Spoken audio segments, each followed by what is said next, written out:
All right, I'm going to get into it. You ready, Jimmy? I am. Let's do it.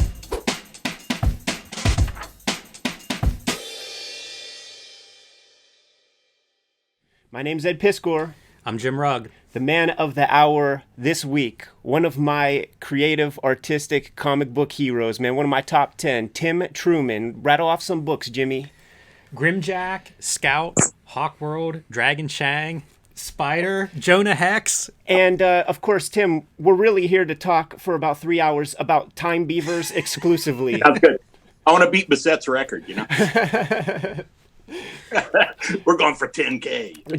Just you know, like a third base coach, man. Just grab the brim of your hat, man, if you have to take a pee break. Okay, sure will. I got a funny story about that. About what? Taking pee breaks? Yeah. You know, the comics, the Comics Journal interview that Gary Groth did with me. Yeah. That one was about a 3-hour one.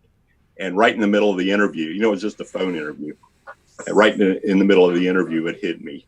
And I had a mason jar sitting beside the desk. And I used it while I was talking to Gary because I didn't want to take a break. You know what? That's my deepest, darkest secret. I have a good one that I'm going to put out there right now that has to do with the channel because I got these like amazing Bose headphones that I plan on using for our recordings and stuff. And the Bose headphones, they're wireless and they have a microphone. And I would do these live streams on YouTube and just draw for 4-hour live streams, inking a page. and then I was like, all right, guys, I got to split for a second, man. I got to go, make some tea or something. And then I had to go pee, but I had the headphones still on my head. And when I came back, people were like, wait, what's that sound? So when I came back, I realized my face was all red, and I realized I had the microphone still on my head. So then I kayfabed it, and I went and made some tea and like poured water a lot, like real loud and shit. That's such a classic Hollywood cliche moment of the microphone. Left the microphone on. Yeah, man. The hot mic. Tim. Yeah. Scout Marauder, man. We got to talk about that to start. We're going to start things off a little differently rather than just starting from the genesis and going forward. Like, let's start at the top, man. And as a creator who's worked in the game for several decades, you decided to fund Scout Marauder by way of Kickstarter, man. Any publisher would publish your stuff, I'm sure, man. You have tremendous name equity. Why go with Kickstarter? Well, when I started shopping it around, it seemed like it was really hard for guys, even of my, say experience, to land any publishing deals that were worthwhile. And all these cats wanted to do like a 50-50 split, for one thing. And when I started looking into the numbers of, the Kickstarter, and started figuring out how much I would need and Ben would need, and figuring out all the little intricacies of shipping and, buying packaging and filing for your copyright and all that stuff. I came up with a figure that told me that I would only need like 500 people at the price point that I was wanting to put the book. I would only need 500 people to buy that book, and I would be able to make what approached my usual page rate. So that was one impetus, and then the other one was I'm 64 years old right now, and I wanted to return to Scout, and especially in this sort of political environment we're in. I had worked on a thing with my son Ben Hawking, which we published with IDW. And I had originally started Hawking after a trip that Ben and I and Beth, my wife, took to Arizona to visit Ben in Arizona. And we just started visiting all these places. And pretty soon, Ben and I were talking about this story involving this character that we eventually put down on paper. And I started drawing the story, and without a publisher, I was just drawing it for fun. And it felt so good. And I was doing like the best work of my life. It just felt like there was no pressure on it to make any deadlines, and I could spend as much time as I wanted with the story and with the pages, and conferring with Ben about the story. And it was a very freeing experience. So I had like pencil and ink the entire first book before we even started approaching publishers with it. IDW eventually published it, but I kept that in the back of my mind that it was. I'd had experience as a self-publisher back in the 90s, and I had really enjoyed that despite all the headaches. But as a creative endeavor, I had really enjoyed it. So I wanted to get back into that. It was pretty simple. And also, I'm not in retirement. I'm not really in semi-retirement. I'm in semi-retirement. So I just want to spend time I'm tired of working for comic publishers doing their characters. I want to get back to doing my creator-owned thing, Any surprises come out of working with Kickstarter so far, Tim? Like I was looking at your Kickstarter, preparing to talk to you, and I was impressed with the blog, the update part of Kickstarter. Like it seems like there's a lot of connection, at least that you're using, between the people who have supported you and they're keeping up with the project. Yeah. What's that experience been like? Well, the most surprising thing is how forgiving they are, because I'm pretty late with the book, but I've just been pouring my heart and soul into it. It's a really, really rewarding experience.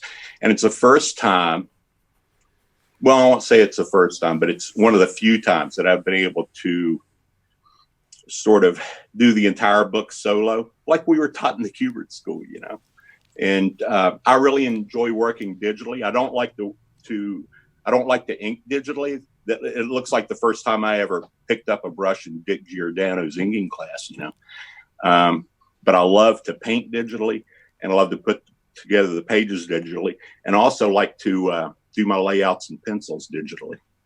And it's just a really freeing experience.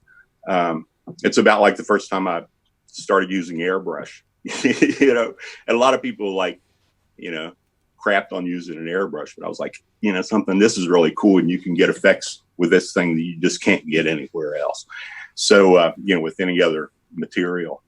So, it's just taking the book from soup to nuts has been really rewarding, and it's kind of throwing me back to the original days of my career when I was doing Scout. I was doing like a monthly book, writing it, penciling it, inking it, and doing the covers, and just producing a monthly effort. And it was like my vision. And it really, that with that character in particular, it really paid off.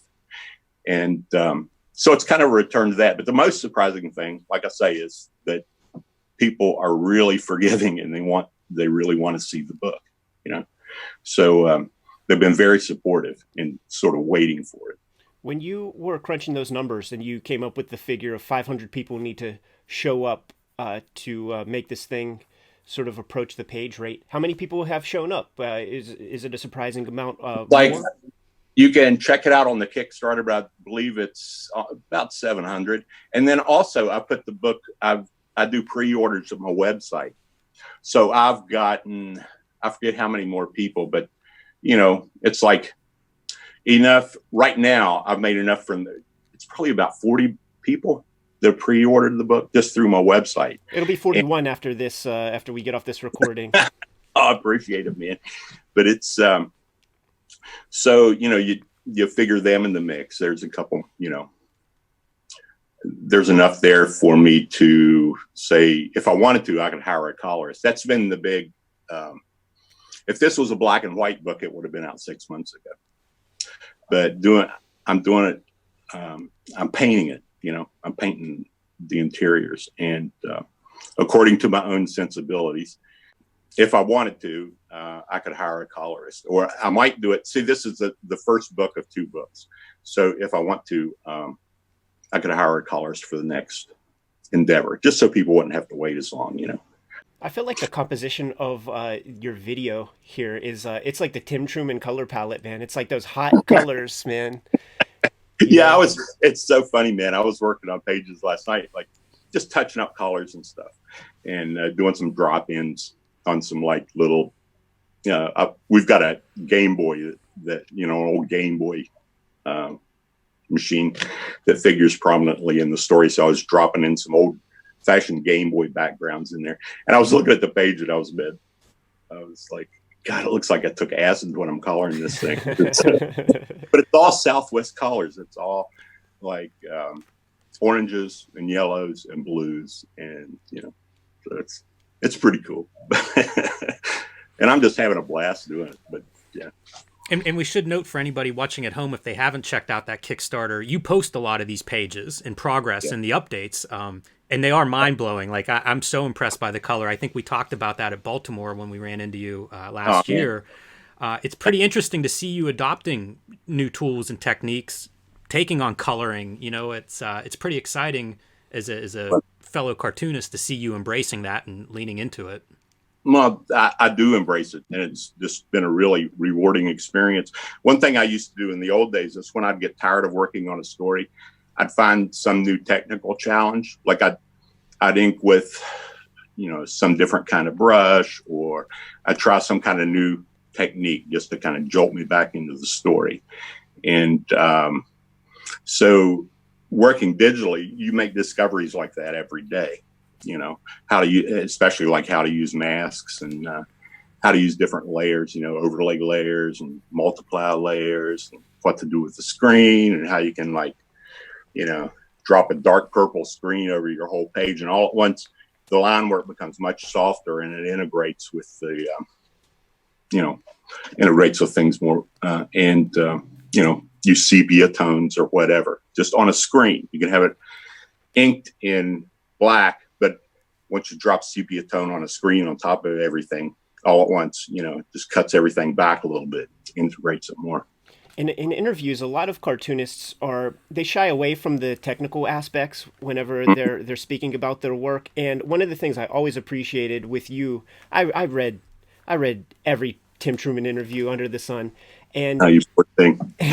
But you would be very forthcoming about these different approaches to the comic page. I remember specifically, just off the top of my head right here, during that Helix line, the Black Lamb series that you did. I remember you saying something about you pencil on one side of the paper, flip it over, light box it, and then you used microns. Like I was around Hubert School age at that time, so Joe and the crew were like, no, you have to use dip pens and brushes.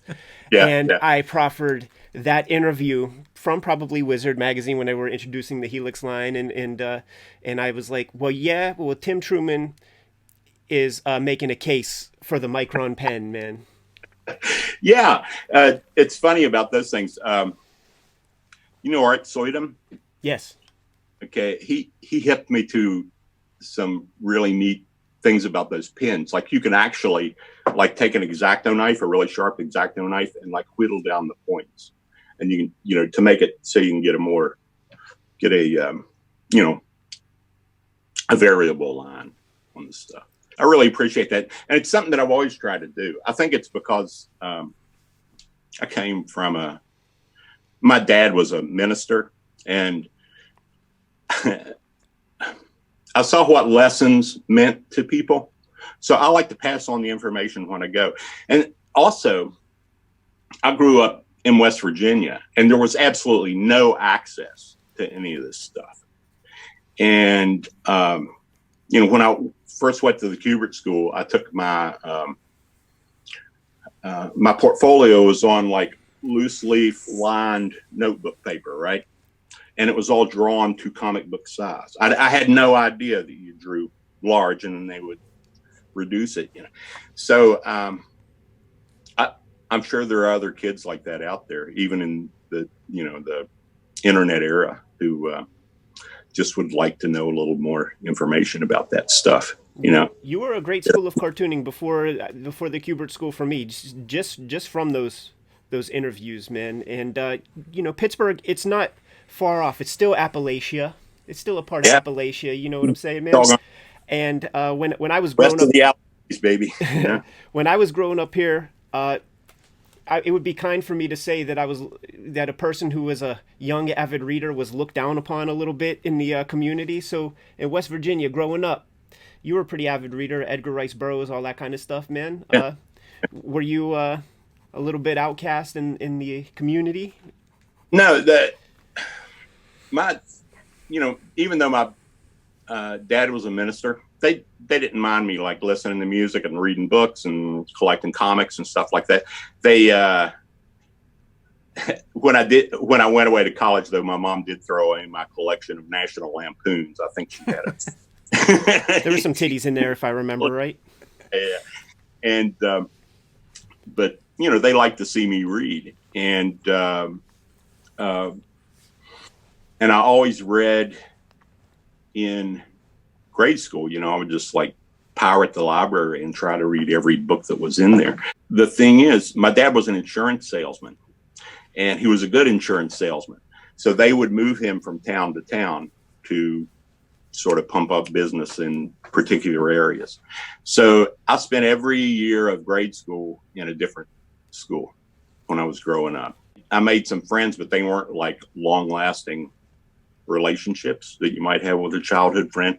And so I did a lot of reading and I did a lot of drawing. And it was just something that I was always interested in and which always gave me satisfaction. And it's really paid off. I would read really oddball, bizarre books, and it would just, I'd find out information about native tribes. Mom and dad had they bought a big collection of World Book encyclopedias, and I have them downstairs now. After Mom moved, I got the World Books, and it's really interesting to go through the World Books and see which pages are torn and which pages have little, dog-eared sections. And like you can see my thumbprints on the pages where I was, checking stuff out, like animals and World War II, all that, just whatever I was interested in at the time. And so I just sort of scooped up that information, and it's paid off in the long run because I use that in my stories. Tim, I was curious, learning that your father was a minister. Mm-hmm. Was there, what kind of influence did religion or Christianity or biblical stories have on you as a young, reader, or even, as you grew older? Do you think that it had any big influence on your storytelling interests? It had an immense influence on me.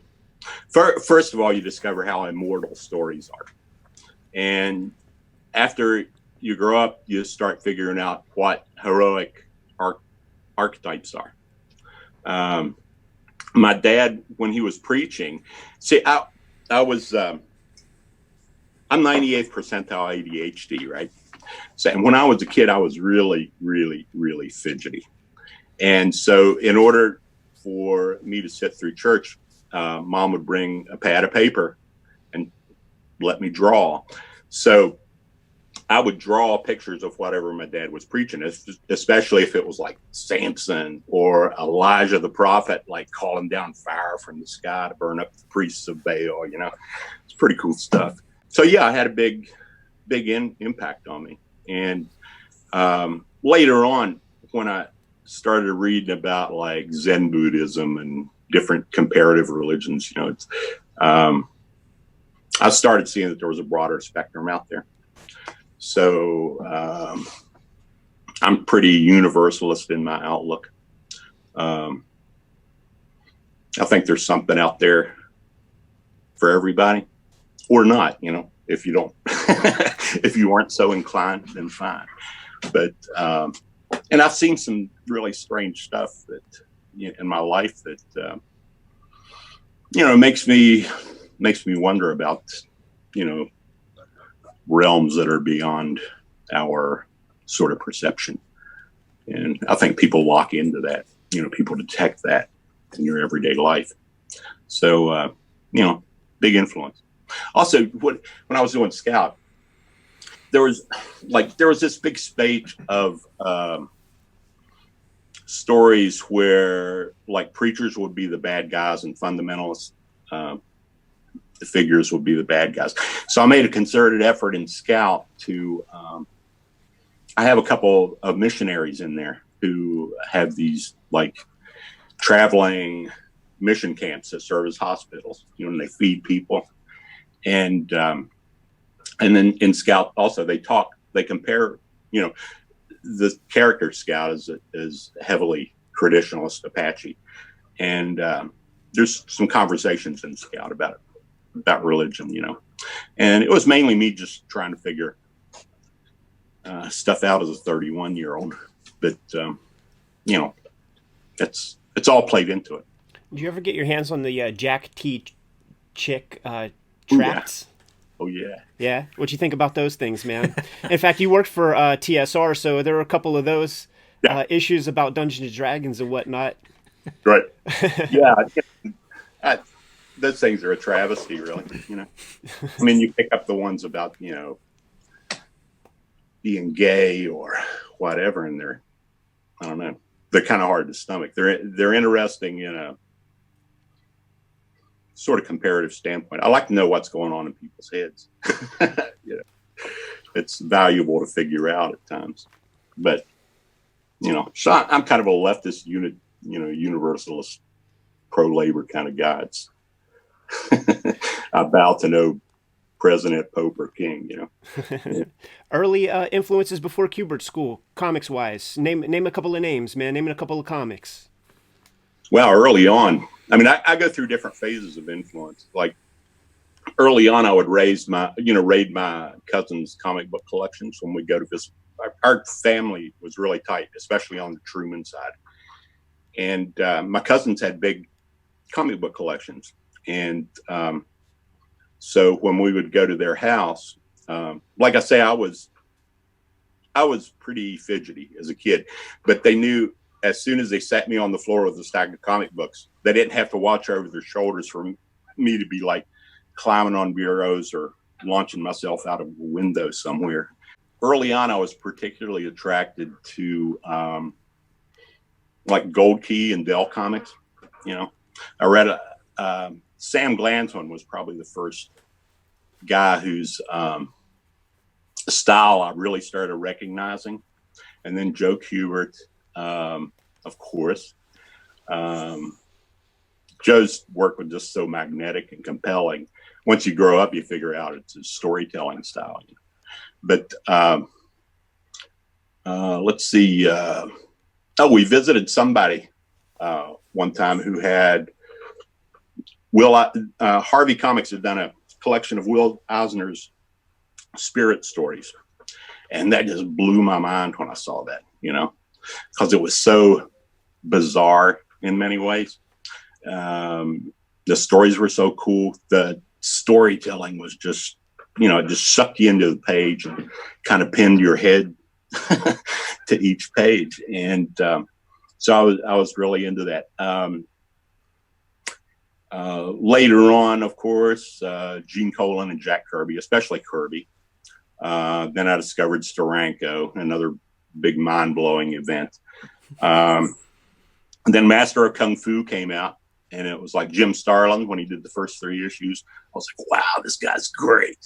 And then Galassi took over, and hey, it was all over, Is that a Galassi original over there? That's the cover for Dragon Flame and Other Stories. It was a little paperback collection of Don McGregor short stories. Oh, yeah. And it came out the same time that Saber did. And I see under it, man, a Tim Bradstreet piece. And the reason I can recognize it is because he always used that image in the Pittsburgh Comic-Con program book. Yeah, it's Dragon Chang, 1991. I'm in some Dragon Chang cosplay right now. Yeah, right. So this is, Tim always, he has this technique where he uses people to, it's mind-blowing technique. But he uses, he poses people, takes a picture, and then translates the image into his own sort of thing. And but he gave this to me early on. I gave Tim his first job. When he inked Dragon Chang, that was his first job. Tim had been showing up at comic book conventions in Chicago, and he started showing up when he was like 15 or 16. And if you ever met Tim, he's like 6'8" 7 or something. And he was always like that, even as a 15 and 16-year-old. But he's very gregarious. And he would just hang out at the table for hours, and he became like one of the guys. And he would bring in his portfolio, and the first year was pretty good. And then the next year, he would make these big dramatic leaps. And then the year after that, it'd be even better. And, by the time he was graduating from high school, man, his work was just mind-blowing. So when I got the chance to do Dragon Shang, I needed an inker for it because I was still doing books for Eclipse. And I thought I'd give Tim a shot at doing it. So it was also the first time he used the duotone board, and which became a big hallmark of his style. And he was having trouble with it first. I remember he called me up and just asking me for some tips. I said, just use it like a collar. You're working with black plus 2 collars, and just throw it in like a collar to bring certain things out, and to sort of work as a sort of dividing device between figures, and all this stuff. So anyway, I just gave him that tip, and then the next pages he turned in, it was like, yeah, he's got it. He was a quick study, old Tim. I wondered a lot about how Dragon Shang and the duo shading was done. Were you indicating values at all in your pencils for him to interpret, or is that all him? It was all him. I was just doing tight pencils, and I would indicate some grays here and there, but he would mostly follow my pencil. And he was in his first collection of his illustration work, he paid me a really big compliment, just saying how influenced he was by my work. And so I'm not saying that to brag. What I'm saying is that he knew my style. He had it down pat. And when he inked me, it was there were a lot of the same sensibilities there, even when he was like 18, 19, 20 years old, whatever age he was when he did that work. Blows my mind to think about the what he laid down, and the fact that it was his first duo shade pieces, because he displays a lot of tremendous technique with some exhaust fumes and snow and all kinds of different little textures. He's a bright boy, old Tibby is. I haven't talked to him in ages. I'd like to hook back up with him, Give him a call, man. We're all at home. The beauty of the only positive of this world we live in right now is our heroes are at home and we have access to them. It's true, man. It's there's a rainbow in every situation, really. You guys have been doing amazing work. I've just been checking out all the videos I can. It was hilarious. I mean, I really loved. Well, the Bissett interview was pretty marvelous, and it was great that you got Howard to sit down with you, and having known Howard back from the Howard Chaykin, back from the first comics days, it was just he's always a very frank person, and he's also very frank about himself. So there were, I discovered a lot of things about Howard, that some of the, in fact, struggles that he's been through early on in his career, and then, with substance abuse and that I wasn't really aware of. And the thing that does suck, though, about the situation we're living in now is that me and Jimmy were trying to formulate a plan to come out to Lancaster and get you in person. So we're going to just call this part 1. You know what I mean? Even if it goes double the time that the Bissett interview went, man. But you know what, Tim? Back to the influence stuff. You mentioned a lot of mainstream guys, but in interviews and things, man, I hear Spain Rodriguez come up a bunch, and I wonder how a boy in West Virginia discovers underground comics. My sister started going to West Virginia University in Morgantown, and pretty close to you guys. And there were head shops in Morgantown. This was like, early 70s. And I had just become aware of underground comics somehow, but I knew that they were in head shops. So I would scout these head shops every time we went to Morgantown, and started discovering guys like, Spain Rodriguez, and of course, Robert Crumb, Tom there was the guy that did Moondog, George Metzger, just blew my mind. And Skull Comics with Greg Irons. Would you get Two-Fisted Zombies at this head shop? Yeah. That was, that's one of my favorite comics, still is. Rick was doing some really incredible. He's always been an amazing storyteller, and he did some stuff in there. Like there's that one page. You guys are going to have to do a review of that one of these days, because there's this one page in particular where this guy's hiding and lightning is flashing.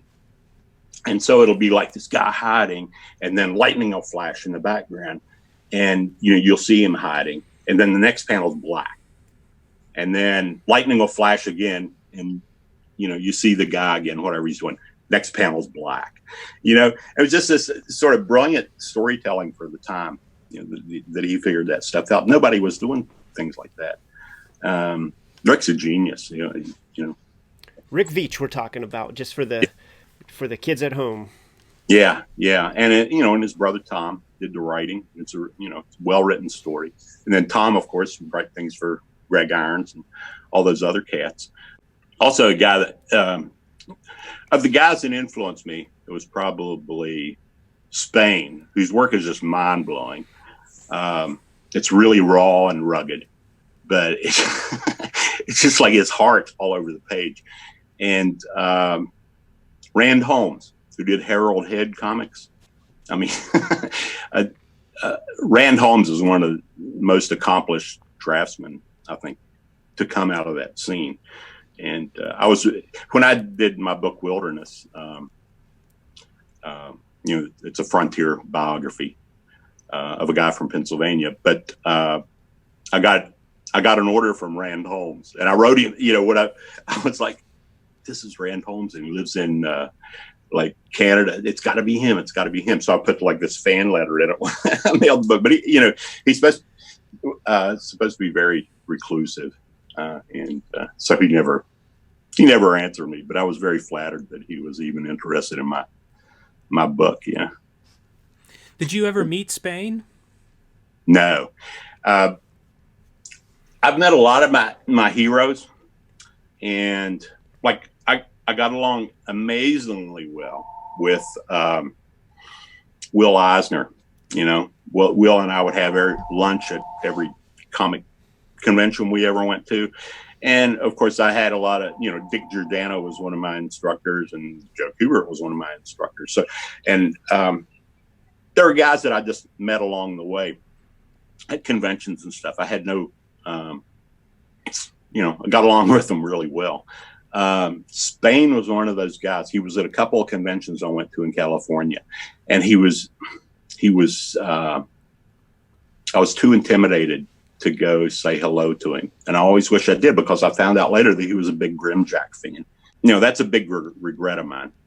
But there's just some cats that all at once I lapse into 9-year-old, 12-year-old fanboy, and I just can't approach. Wrightson was the same way. I sat beside Bernie at conventions, right beside him, and I was afraid to strike up a conversation. Glacy was the same way. I was terrified when I wanted him to do some Airboy coverage for us when I was editing Airboy. And I was terrified to call him. I had to call Cat Ironwood for support. What's he like? There's some guys that are like that. In rock music, when I met Carlos Santana, I thought we would get along, but there was just this wall between us. I don't know if it was, chemistry or electrical body energy or whatever, but I could just never. Carlos was fantastic to me, but I could never buddy up with him. Now, on the other hand, his brother Jorge, who's another guitar player, used to play with a group called Malo. I got along great with Jorge. It was like we were old Navy buddies, But I do have a lot of regrets about not striking up a conversation with Bernie, just being that intimidated. But it just happens with some people, and I've never been able to figure it out. I was like that with Joe to a degree. He was just too much of a hero, So Bissett and Veitch and Yates and all those guys had a much more intimate relationship with him. than I was ever able to foster. They were there in the first year, and you come Yeah. a little bit later. Yeah. Who were some of the people that would have been in your class? Mike Chen. Oh, okay, Mike Chen, who would be like the Yeah. administrator of the Kubert School, Mm-hmm. two away from God of Kubert School, Yeah, right on. for the most part. Yeah, and Todd Smith, Tim Harkins, who lettered like all my books for Eclipse, and there were a bunch of guys that became like art directors in that. Some good buddies. Another guy who I'm really amazingly proud of is Barry Goldberg. Barry had this very idiosyncratic drawing style. It was all like Basil Wolverton, just real wacky, sort of over the edge, very finely detailed. And we were in life drawing class, and I won't mention the instructor's name, but he looked at Barry would draw like the models in life drawing class as these wacky Basil Wolverton characters, right? I thought it was just brilliant. But the instructor became a little perturbed with him and said, Barry, you'll never go anywhere. And Barry, I got pissed off. Barry was really pissed off. We graduate, right? Barry's the first guy from our class to have a job with Continuity Studios. Regular paycheck, right? He later goes on, he works with Walt Disney, designing stuff for Disney World. He works with Nickelodeon, designing sets for Nickelodeon. He's one of the co-designers for the Bob the Builder children's book. So yeah, Barry did okay. And his big leg up was he had started using airbrush, and he really had a knack for using airbrush. So that was his door into Continuity Studios, was using airbrush in all their ad work and that sort of thing. So, hey, that was something I always kept in mind. And when I was teaching at the Pennsylvania College of Art and Design here in Lancaster, I would tell the students, that story about Barry and say, don't never count yourself out. And if somebody tells you differently, then just learn all the lessons you can, but kind of stick to your guns on what you want to do and how you want to do it. Where does Tom Mandrake and Jen Derzima fit into the lineage there at the Kubert School? Were they in your class or 1 year ahead? No, they were in the second year. So you were in the third? Okay. Mm-hmm. Yeah, I was in the third year. Beth and I became very, very close with Tom and Jen because we lived in, you remember where Stanhope, New Jersey is? I've seen signs. Little town. Yeah. It's a cool little town. Beth and I were looking for an apartment, and Jan said, oh, the one downstairs from Russ is open. So we ended up living in the same apartment building, and our apartment was directly below theirs in this really strangely sort of architecturalized building with all these weird curves in it and stuff. And there was a roof, like outside my studio, there was the roof to, whatever, like somebody's kitchen on the ground floor. And there was a fire escape that would go up to Tom and Jan's studio. So we would always be going up and down the fire escape, like borrowing, art materials or cups of sugar or milk or whatever. And we just forged a really close relationship with them. We'd have each other over to dinner about once a week, and, to just really fond memories of getting to know them. Tim, was the Kubert School sort of your teaching you almost everything you needed to know to get into comics? Like you talked about applying there with the portfolio on lined paper. So, is Kubert School the whole piece that gets you from aspiring to comics to actually this is how to do it? Yep. Yeah, in a word, yep. Yeah, that was it. We're sitting down there and with Kubert and Giordano, and we had Dick Ayers. We had Hi Osman, who was probably there when you guys went to school. And Tex Blaisdell? Tex was there. Old Tex was there. Erwin Hazen. And a guy who had really, well, we had the guy who really had the most impact on me was John Belfi, who had earlier in his career, when he was really young, had drawn and inked Blackhawk, and just like any other comic character you can name back in the 30s and 40s. And it had a really, really interesting career. He'd gone away to World War II and was in the China, Burma theater. And he had actually contracted jungle rot when he was over there. And what is that? It's a, what happens is you're, the way I understand it anyway, is like if water gets into your boots in that particular environment, these various fungi grow, and it really starts affecting your skin, and your skin starts rotting away, basically jungle rot. Fuck. And he had it on his hands as well, and it particularly affected his hands. So when he got back to the United States after the war, they wanted to cut his hands off, right? Wow. And he had struggled and fought through it, managed keeping his hands, doing a lot more comics work, and then later on went into advertising. But John had some really great business techniques, especially from the advertising field, that he passed along to us, and to me in particular, because Beth and I was the only married student there at the time.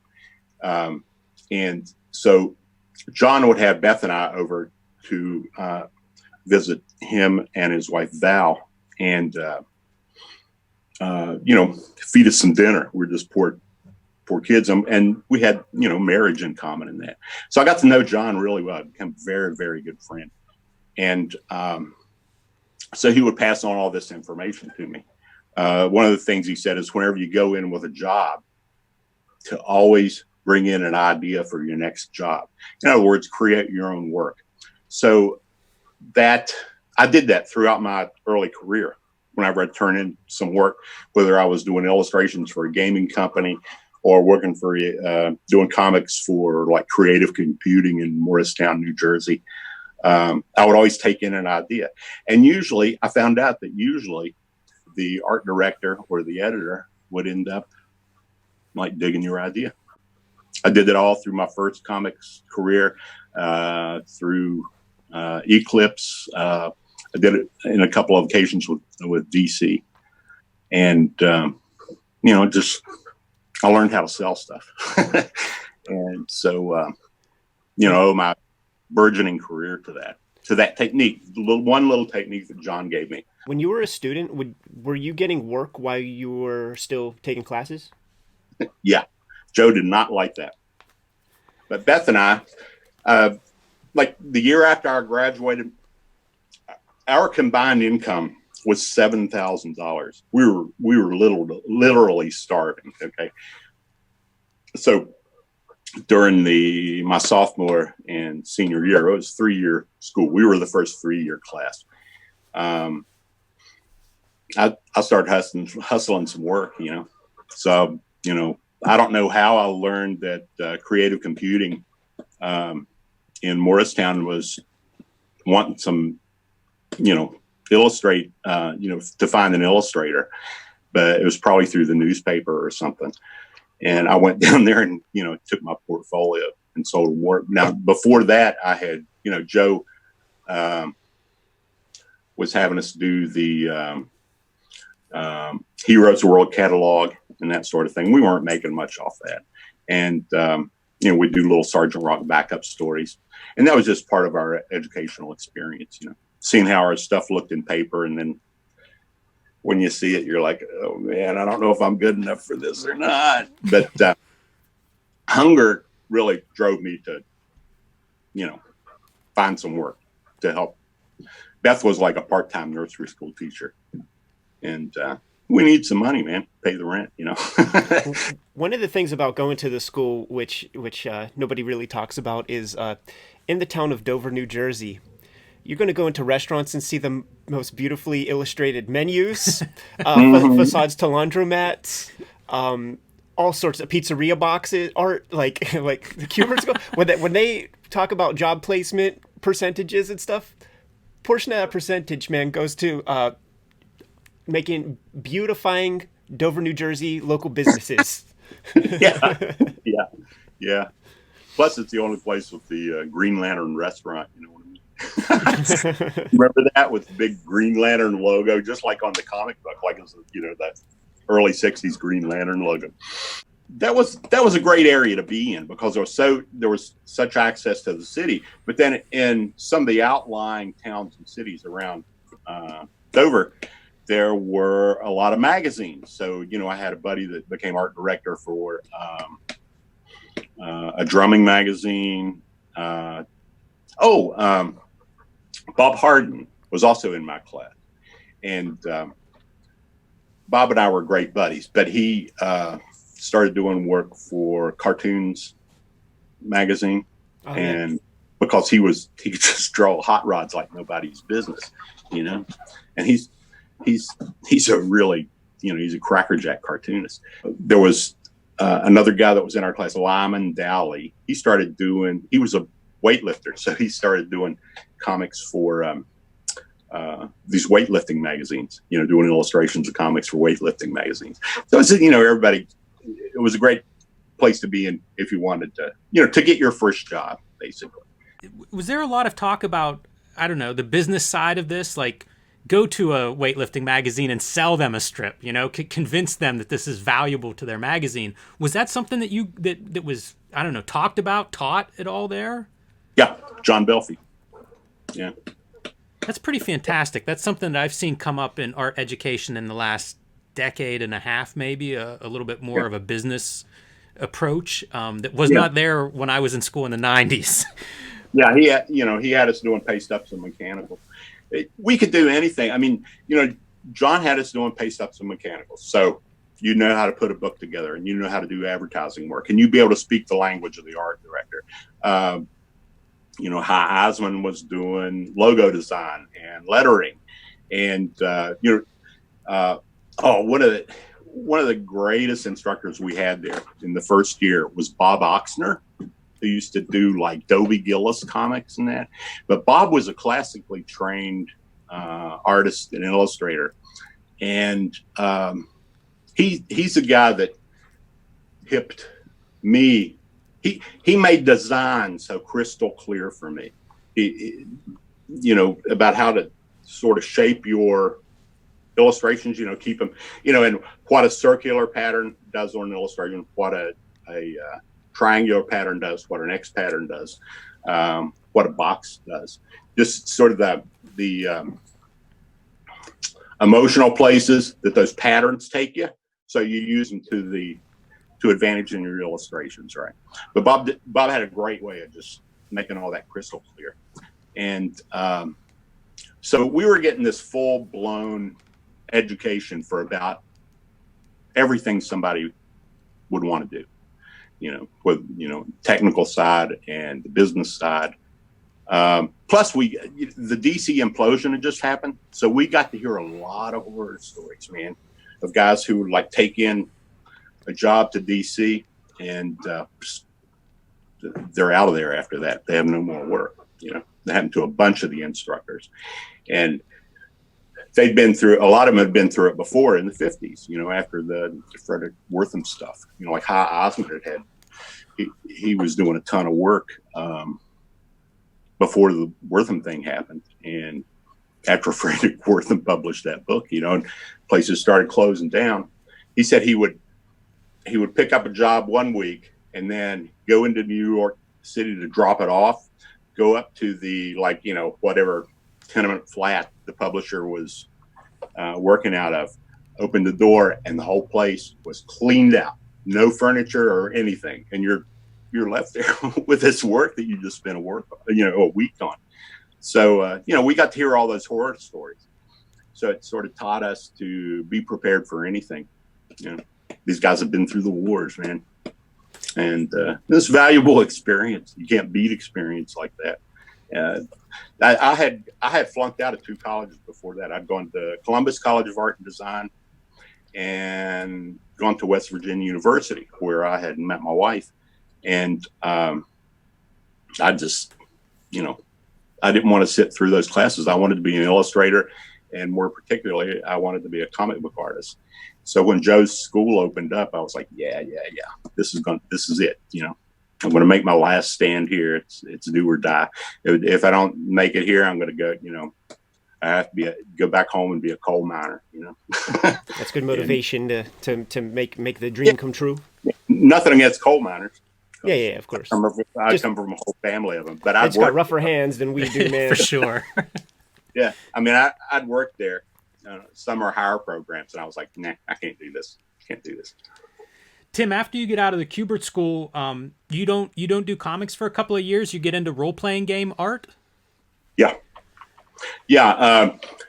The week that we were graduating, I just become aware of the whole role-playing game scene, and I sent out about 10 portfolios. It really attracted me because, I was into fantasy stuff and science fiction, and these guys were doing science fiction and fantasy. And so I got one reply, and it was from a company in New York, SPI Games. And they wanted, to see a broader portfolio. So 2 days after graduation, I marched in and, went into New York, and I came out with my first job, from SPI. And that's another place where I put the make your own work technique into use. I took in some spot illustrations and a cover, and I brought in layouts for a comic story. I said, hey, let's do some of your role-playing games as comics, and put it in, what was the Aries magazine was the magazine. And said, can we do comics in Aries? And they said, yeah. So did black and white comics in Aries. And they're horrible to look at, but it was, most of my early work is, but it was work, and it was my leg up in the field. Listen, man, you created a little bit of iconography when TSR buys them out, and you, Rick, and Steve are designing characters for Dungeons and Dragons. Man, you're the creator of the War Duke, man. I don't know. Do you know how iconic that is, man? Because this thing is bootlegged on shirts. Yeah. I've met. I didn't have any idea until I went to Indigenous Con, and there was another Anglo there who they had invited, Eric Menji, and he is hardcore role playing game guy. Ben and I sat down to lunch with Eric, and so he was really interested in my TSR days. And I mentioned that project to him, and he said, what characters did you draw? And I said, War Duke. And he was like, his eyes got, that was like the first indication. I only played role-playing games once in my life. And I just wasn't into them. I was into the material, but I was in, I was into drawing this stuff, but I never really got into playing it. The only time we played the game was with my dear friends, Keith Parkinson, who was a dungeon master, amazing illustrator, passed away, one of my best friends ever. And Larry Elmore, and I think a couple guys from the mapping department. We went to Larry's house and played a game, and we were there like 2 hours. And when we came out of the game, Keith was driving me home, and I said, just let me out, like a block away from the house, so it wouldn't be out of his way. I was walking home, and there was this, those sewer gratings. I was about to walk over the sewer grating, and my first thought was check for traps. Right? Like, okay, I'm not playing this anymore. You know, my head was just like, you know, I was still too into it. But being with those guys, I mean, I learned a lot. I also learned I couldn't paint for shit, you know. So when you're sitting there with Larry Elmore and Keith Parkinson and Clyde Caldwell, and they're painting these, you know, amazing things, and I could barely, you know, I just couldn't paint with acrylics at that time. I became like the black and white guy, and so that was my proving ground for doing comics. That's where I finally sort of honed my chops. Was it you who initially got the job, and then when you started designing characters like that, you know, Rick Veitch did that troll character, and Bissett did a couple of monsters. Is that something that you kind of like subcontracted with them, or did you all get jobs? How did that work out? Yeah, I think I got a little extra pay for that. But what had happened is TS Art went through this big expansion. They were doing early like computer games. They had this big computer department with those old-fashioned computers with the reels, you know, and it had to be kept at this constant temperature. And there was a special floor on the place that was elevated so that you wouldn't magnetize any of the equipment or tapes and accidentally erase anything. Really primitive stuff, right? And they were just producing a ton of modules and new games, and they were redoing the whole look. You know, it was a phase 2 of Dungeons and Dragons when they came up with this more professional look. And they wanted to do a toy line. And we were all busy, like, you know, the main studio there. We were all busy working on the module stuff. And they wanted this toy line, and they wanted us to do it. So I pulled the art director aside, and I said, I know some guys who are great designers. So fly me out to New Jersey, rent me a hotel room for like 2 weeks. And all these cats still lived in New Jersey from the Cubert School, right? So I said, I'll put together a team, and we'll knock these things out. They'll look fantastic, you know? So they went for it. They called Rick. I think Rick was in Vermont at that time, but he came down. Steve Bissett, Rick Veitch, Steve Bissett, Sean Toddleman was there. Ron Randall, Jan Dursma, Tom Mandrake, Thomas Yates. He flew in from California. No, he was still in New Jersey at that time. Anyway, we just sat in the hotel room and batted this stuff out. It was one of the most wonderful experiences of my life. I really got to know the guys, and working in the same room with them, we were like trading techniques. Like Steve taught me one of the best time-saving techniques in my life that I've been able to use on so many different occasions, which he said, when you're really up against a deadline, bop in your blacks first. Don't do the line work. Go in with like the heavy blacks first. Do all your shadowing first, and then carve your line work around it. And sure enough, it's a great time-saving technique. So anyway, we're just trading all these ideas. The whole thing went south. You know, we had all these beautiful designs.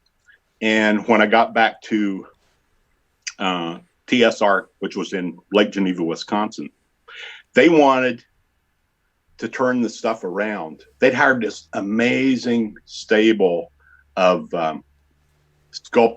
guys who would carve all those little miniature sculptures. And these guys were amazing, but they wanted the sculptors to turn all these designs around in like 2 weeks, come up with this toy line, these little figures about that high. And the stuff was just awful. They sent it to Hong Kong and had the stuff painted up. And when they came back, I was like, this doesn't look like our design, guys, you know? So that was real disappointing, but, hey, you know, we got her done. And the most value was just being around those guys in the same room for a long time. I knew, you know, like I would hang out at the Dutch Master Studio. That's where Bissett, Veitch, Toddleman, and Yates, that's a house they shared. And I was over there I spent time with them more than most of my other classmates, just batting ideas around and watching what they were doing. I was there when they were doing the 1941 graphic novel, and when they're doing all this early things for heavy metal. And so I got to see all that happen. And so I had great relationship with those cats. It was really fortunate. What an education to go from like Hubert School at daytime to then to go to that house like in the after hours or whatever. Like, wow. It was awesome. And that's incredible. The cool thing was we were all influenced by the same stuff. Like Bissett was totally into Sam Glanzman and the Undergrounds. And then Yates was this, his whole trip was like Al Williamson, Frank Frazetta, Roy Krenkel, Reed Crandall, those cats, and the Flegels. And Veach was just, he was in a league all of his own. I spent most time with Totleben and Yates, really, and some really great conversations with Steve and Rick as well. But they were usually too busy, man. They came out of the gate, and just started getting work, especially for epic and heavy metal, etc. Yeah, it was great. We talked the same language. We wanted to do the same thing. We were all influenced by the stuff that was happening in the European scene. Joe would bring these graphic novels back from Europe and these magazines, and we would say, "Oh man, these cats are doing like 8-page stories in these magazines and fully painting them or carefully rendering them." And it was like everything that American comics became later, and so when they would do these 8-page stories, they would be collected, and they would sell them as graphic novels, right? And I was like, geez, this is brilliant. That's the way to do it. And so had all these influences happening. And so, we would just sit around and chew the fat about, what kind of stories we wanted to do. Share drawings, share scripts, share story ideas, feedback. I remember one time I was showing Steve some of the stuff I was doing at school, and he says, "You got a great handle on form." I was a horrible artist, but he said, "You got a great handle on form, man. It's just wicked." He says, "Man, your thumbs are too short." He says, "They got to be longer, And I said, "Wait a minute." And he was like, "Never mind," because I have really short thumbs. My whole family does, It must be a West Virginia, But it's just fun experiences like that. There are some sort of famous stories that the guys would tell about Totleben and sort of his virtuosity at learning new techniques and styles. And this would be an era when you guys were there in Jersey. Rick Veach is melting crayons on his illustration board to get special effects and stuff, and Totleben is going off to the Dover Library reading about Japanese watercolor techniques on tracing paper and coming back. Do you have any vivid memories of some of that stuff? Oh yeah, Tom and Thomas Yates and Totleben and I would often go up to the mall, to the bookstore. And I remember John was checking out this new book that had come out, a collection of Franklin Booth's stuff. And the next day when I went to his house, he's doing Franklin Booth style, man. And Yates was amazed too. And he said, "Totleben's got a photographic memory. He can see anything and just immediately put it to use. He just remembers it. Just, special chamber in his mind where he puts it all aside." I think John only went to the school like 1 year, and he was so good that Joe just said, "Quit. I'll get you some work." He was amazing. But a couple of funny Totleben stories. Whenever he would be in his room at the old Dutch master's house, we would hear like these strange sounds coming from his room, like, and it's like, I did this when I was a kid, like be 9 years old and you make the sound effects as you were drawing. Well, John still did that. He got into the character of the art. And when he was drawing like zombies and things like that, he was like, it was hilarious. And, he knew he did it. He just had fun with it. But, it was part of his technique to get into the role of whatever he was drawing. And one of the other things about John that I remember very specifically and was, he does all this fine, detailed brush work and pen work. And I got to see his drawing materials one day, and he would let his red sable, like we were very, very careful about cleaning all of our drawing materials, right? Well, John had like this, his red sable brush was like this ink encrusted thing with the, there was no fine tip on it, it was just like all splayed out. And that's why he liked it, man. He would draw like that. And his like, he would use those really flexible gelatte pens, and I wouldn't be able to get a line out of them because they were just, it looked like the right hand side of your inking desk. Right. I just noticed, I thought that ink volcano. Yeah. I was like, yeah, okay. Yeah. He's a brother. He's got that going on too. You have your own sort of, your materials and your work area becomes this terraformed place, it becomes your little land. And, it was just funny. You wouldn't believe that John could get the type of lines that he gets from this stuff that we would be throwing in the trash can, and there's these brushes cost like $20 and $30. And Will Eisner had given had come in to do a guest talk with us, and he had said, "This is the biggest secret I'm going to give to you." And he pulled this old Sumi brush out of his pocket. He said, "I've had this since the 1940s, and he says, the secret to these is no matter what you do, even if you go to answer the phone, go pick up a package from the front door, says, wash them out, And he taught us to get pay special attention to the area of the brush that's near the ferrule, the little metal thing. He said that's where the ink gets encrusted, and then it makes the hair splay out on your brush. He said, clean that really good. So, So Tim, what's the transition from the role-playing game job back into comics?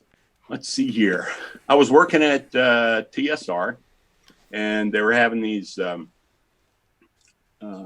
once a month. They'd have conventions at this little hotel in Chicago. I had some buddies that were going there. They have comic book conventions, and first comics had come about. I had no idea where they were at, but one of my buddies sort of hit me to the fact that, hey, these guys are in Evanston, Illinois, and they're at these comic book conventions every weekend.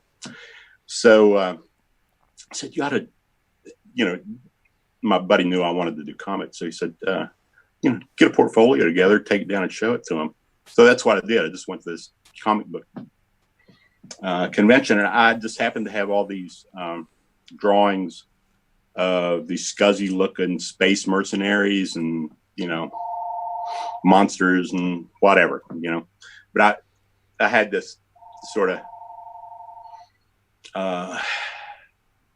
style where I would dirty everything up. I took the portfolio in and showed him the portfolio, and Joe Staten and Michael Gold, they were at the same table, and they were passing my portfolio, leafing through it, and I'd see them looking at each other. I said, so this could be good or this could be bad. Finally, they got done with the portfolio, and Mike Gold said, hey, we have this character we're developing right now, and you might look pretty good on him. I said, let's, okay if we call you in a couple of days? I said, yeah. So I said, I work during the days, but here's the work number as well. It was like it might have been the following day. It might have been the Tuesday after. The art director came to my desk and he says, "Hey, you got a phone call in my office, right?" So I went in there and it was First Comics calling me up, offering me a job. And I took it in my art director's office, at TSR. And they wanted me to do samples for Grimjack. So I did the samples, landed the gig for this, 8-page backup story. So I was able to do that work at night and then still be at TSR during the day, even though I wanted badly to leave. The TSR became a nightmare around that period. They were really doing a lot of layoffs and stuff, and because of the expansion fiasco and the toys, and so I was glad to get to work. It's interesting that you say that they were designing and putting together the Grimjack concept, because I think of the design as so uniquely Tim Truman. Did you come up with the whole aesthetic of the character? One shot. Lennon Del Sol, who's an amazing artist, man. You ought to look up his current work online. But he did some work with First, but he took a shot at the character and it was very, very clean. When they, so it was kind of they were considering Lennon, but they were wanting a little bit more of a sort of noirish look and a more of a fantasy aspect with all these science fictional things coming into play. And when I got John's, I still got the proposal, as a matter of fact. When I read John's proposal, I said, I know this guy, he just leapt in my head. And so the drawing I did a standing figure shot of Grimjack, and I did one continuity page. And it was down. I mean, I didn't have to do any, sort of preliminary roughs or anything. I knew this guy. I knew Grimjack, and just did one drawing, and that was it. That established the look. That first backup, if I remember correctly, you used duotone boards for that story. Am I right? Yeah, we had a neat technique that Joe had taught us about, like, we could drop duotone onto our pages, because that stuff was expensive. Yeah. So what we would do, he taught us how to put the duotone beneath your, say, 2 pieces of paper, right? And you put the duotone under your Bristol board and put it on a light box, and tape it in place. And with the straight edge, you would cut like around the panel on the top thing, and then you would cut it deep enough so that it would go through to the duotone, right? So you could pop out the panel from the first, and then the duotone panel would insert perfectly into wherever you wanted it, and then you use a burnisher and burnish down the edges, after you tape this panel into place in the back. And so you could save on a lot of duotone board that way. So, it'd be a mixture of Bristol and duotone. That's amazing. That's the most ghetto shit I ever heard in my life, man. Yeah, I want to see one of those pages now really bad, like the original art. Yeah, Joe taught us that one, man. Because, Joe knew all the shortcuts. And, he taught us that. And that was invaluable. You could do, you could cut around faces and, have a duotone face, and the rest of the body would be, regular ink. But, just for special effects and that, you can do whatever you want, as long as you burnish it down. So I had this flat burnisher that I bought. It's a regular burnishing tool. You probably can't even get them anymore. But, you burnish the edges down and it'd be perfectly flat. Wow. And lay right in there, as long as you use the same weight paper, of course. But, great technique. I'm going to go revisit my Star Slayers after this conversation and check that out. You'll pick it right out, man. Don't look too hard at those things. Man, oh man, that was a rough point in my career. I did those backups, and then we started doing, the the Star Slayer story, you know, the Grimjack backups were in Star Slayer. Yeah. So they liked my style so much they wanted me to do Star Slayer and the Grimjack backups. And then Grimjack took off and they wanted me to do the Grimjack book and also Star Slayer, penciling and inking both books. So there were, I mean, this is an old lament of mine. I bring it up in about every interview, but I was counting how many pages I was doing a day. I was penciling and inking 5 pages a day. So I cannot stand to look at that stuff. You know, it just developed bad speed habits that took me until like the early 90s to start breaking. Yeah. You know, like we all are harsh on our own work, but I find those pages amazing. I love those backups, man. There's so much spirit and energy in that material. But how? It's Spain, man. That was my Spain period. It was just like guts on the page. You know. How does a guy do 5 pages a day? Are you doing most of your drawing in ink? Can you recall? No. So it's pretty tight pencils? I would do a ton of tracing paper drawings. What I would do is I would do my roughs on tracing paper. Then I would get a flare pen, and I would tighten up the roughs. And then I put it on a light box, trace it through, you know, in pencil, and then I would ink it. So I have no idea. I mean, I couldn't do it now. I sure can't do it now. But, you know, then later on what I started doing I said, oh, I'll do my tracing paper rough. And then I'll flip my Bristol board over and I'll do a bit tighter rough on the back of the Bristol board. Then I'll flip that over and then I'll pencil ink it. So it's time-saving step. Then later on, I started doing the roughs in pencil, you know, usually a blue pencil or whatever on the back of the board. Then I would take the flare pen and tighten everything up, and then I would flip it over, you know, and do pencils and inks. You know, just these little techniques that I try to use. But the stuff looks wacky, man. You know, it just looks wacky. Love this stuff, man. But then again, you know, I look at when I look at Spain stuff, I'm like, yeah, okay. You know, Spain could do some wacky stuff too, but it was there on the page.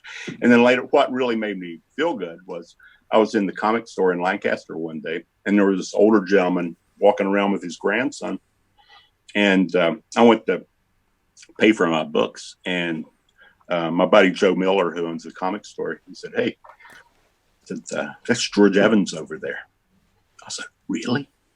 And yeah, so I kind of hung around a little bit, and then George and his grandson Roger Peterson came wandering over, and George was like, "I want to meet you." Whenever Roger here shows me comics and asks me what guys I think are doing good work, said I always tell him, well, Tim Truman. So I was like, shit, George Evans is telling me this stuff. George and I became great friends, you know. Really got to know him well. But, you know, I was like, okay, maybe might be doing something right if George likes it. But because he was an incredible draftsman, man. Like right up before the day he died. When one of the things that comes up a lot in the channel during the conversations Jim and I have is the very real fact that it seems that the more you're in the game and the more you learn, the more you don't know, and the slower you get. There's more plates to spin. There's more stuff to consider. So that makes sense. How as you grow in a career, you know, you can't see yourself doing 5 pages in a day. You know too much now. Yeah. I mean, you know, there's a period where I got really burnt out, and then there's, you know, life starts compounding that. I mean, we had 2 kids. There was a period in '94 where my dad, no, it was earlier than that, like 92, 93. My dad got cancer, you know, and I was all worried about him. And Dad and I had become very close in his later years. And And then my best friend here in town got cancer like the year after that. And we had moved to a house where we found out our well was contaminated. So we were trying to sue to get out of this house. And my work started looking really bad, man, just really bad. I had other things on my mind, you know. And so that was a real bad, kind of technically, it was a bad period for me, and mentally. It came real close to a nervous breakdown. I remember when I was doing working with Eclipse, and we had the Four Winds Publishing Group thing going. I was doing Scout, you know, all the interiors, covers, writing, and I was also editing Airboy.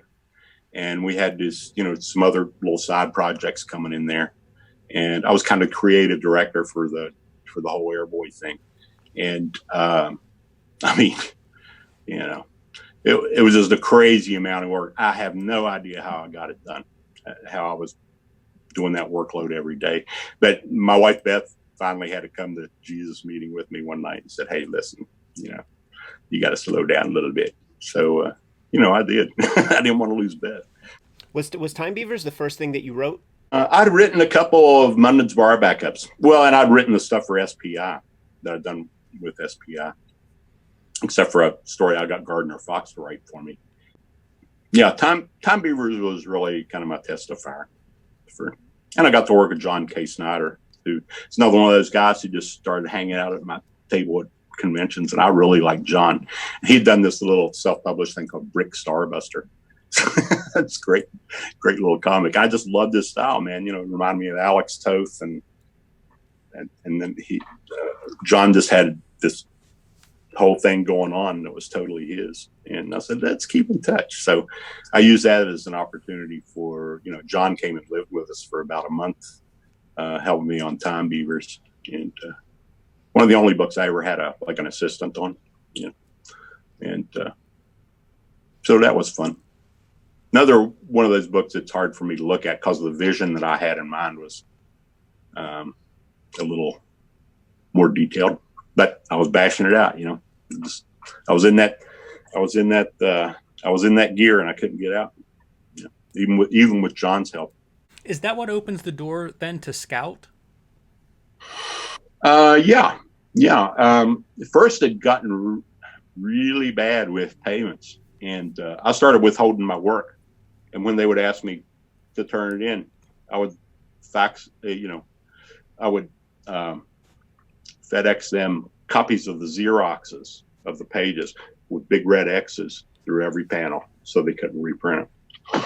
And finally, we worked out a payment plan where they paid me everything they owed me. But in the meantime, I went to a convention somewhere in California, and I used it as an opportunity for a vacation. And I stayed at Thomas Yates's house in Jenner, California. It's up along the coast, you know, just a wonderful place. And Kat and Dean, who were my editor, Kat, and Dean, the publisher at Eclipse, just lived like 15 minutes away from Tom in Forestville, California. And they invited us over to dinner one night while I was there. And Dean really wanted me to do something for Eclipse. So we tried it out. I did this thing called Killer Tales. And it was all my SPI stories. I collected all my SPI stories that I had copyright to. And a cover for an Aries magazine that was never published. We published that. And then they asked me to do something original. They sort of gotten a feel for how I work. Kat and I got along great. We used to have these hour or 2 hour marathon telephone yak sessions, just about everything. And they wanted me to do a book for him. So I pitched Scout to him. Was Scout something that you had already conceived of on some levels? Like it feels like this dream project for you. So I wonder how that comes about and how much you were waiting for the right opportunity, or is it something that comes about because they, sort of draw it out of you? It had been gestating for maybe 2 years. I'd gotten really, really interested in doing research about Apache culture and tradition. And just, I was buying all kinds of books, you know, sort of feeding my head with this stuff. When I was with First, I just remembered this the other day because I actually found some notes that I'd made. I had proposed taking the European model into account. I actually proposed to First a magazine that would have been me. It would have been Steve Bissett and Rick Veitch, and I had Dave Stevens lined up to do 8-page stories we'd publish in this little anthology magazine with a set theme. And Steve was going to do, oh God, what's the name of that? There was this script that Miriam C. Cooper, who'd done King Kong, had written before he'd done King Kong. There was this launch project that he was wanting to do. It was like a Dinosaur Island thing. Well, Steve had that script, and he was trying to find out how he could get permission to translate that script to comic books. So it would have been pretty cool, right? And I knew that I wanted to do something with an Apache background. I'd actually worked with Mike Barron. Mike Barron had developed the script, and I'd done some character designs, and you know, I'd asked Mike to do it for me. But I love Mike, but whenever I got the script, I was like, nah, this just doesn't feel right. Doesn't feel right with what I want to do. So I started developing the story on my own. So by the time Eclipse asked me what book I wanted to do, I was like, I knew what I wanted to do. You know? So, you know, a lot of factors came into play. And one of the biggest influence on Scout was that I would have, you know, CNN was like this infant station at that point. And I started having that on while I was drawing. If I didn't have music on, I would have on CNN on my TV in the studio. And just, I started forming this worldview that I wanted to expand on and do science fiction, you know, speculative fiction based on how I saw things sort of shaping up if they proceeded the way they were.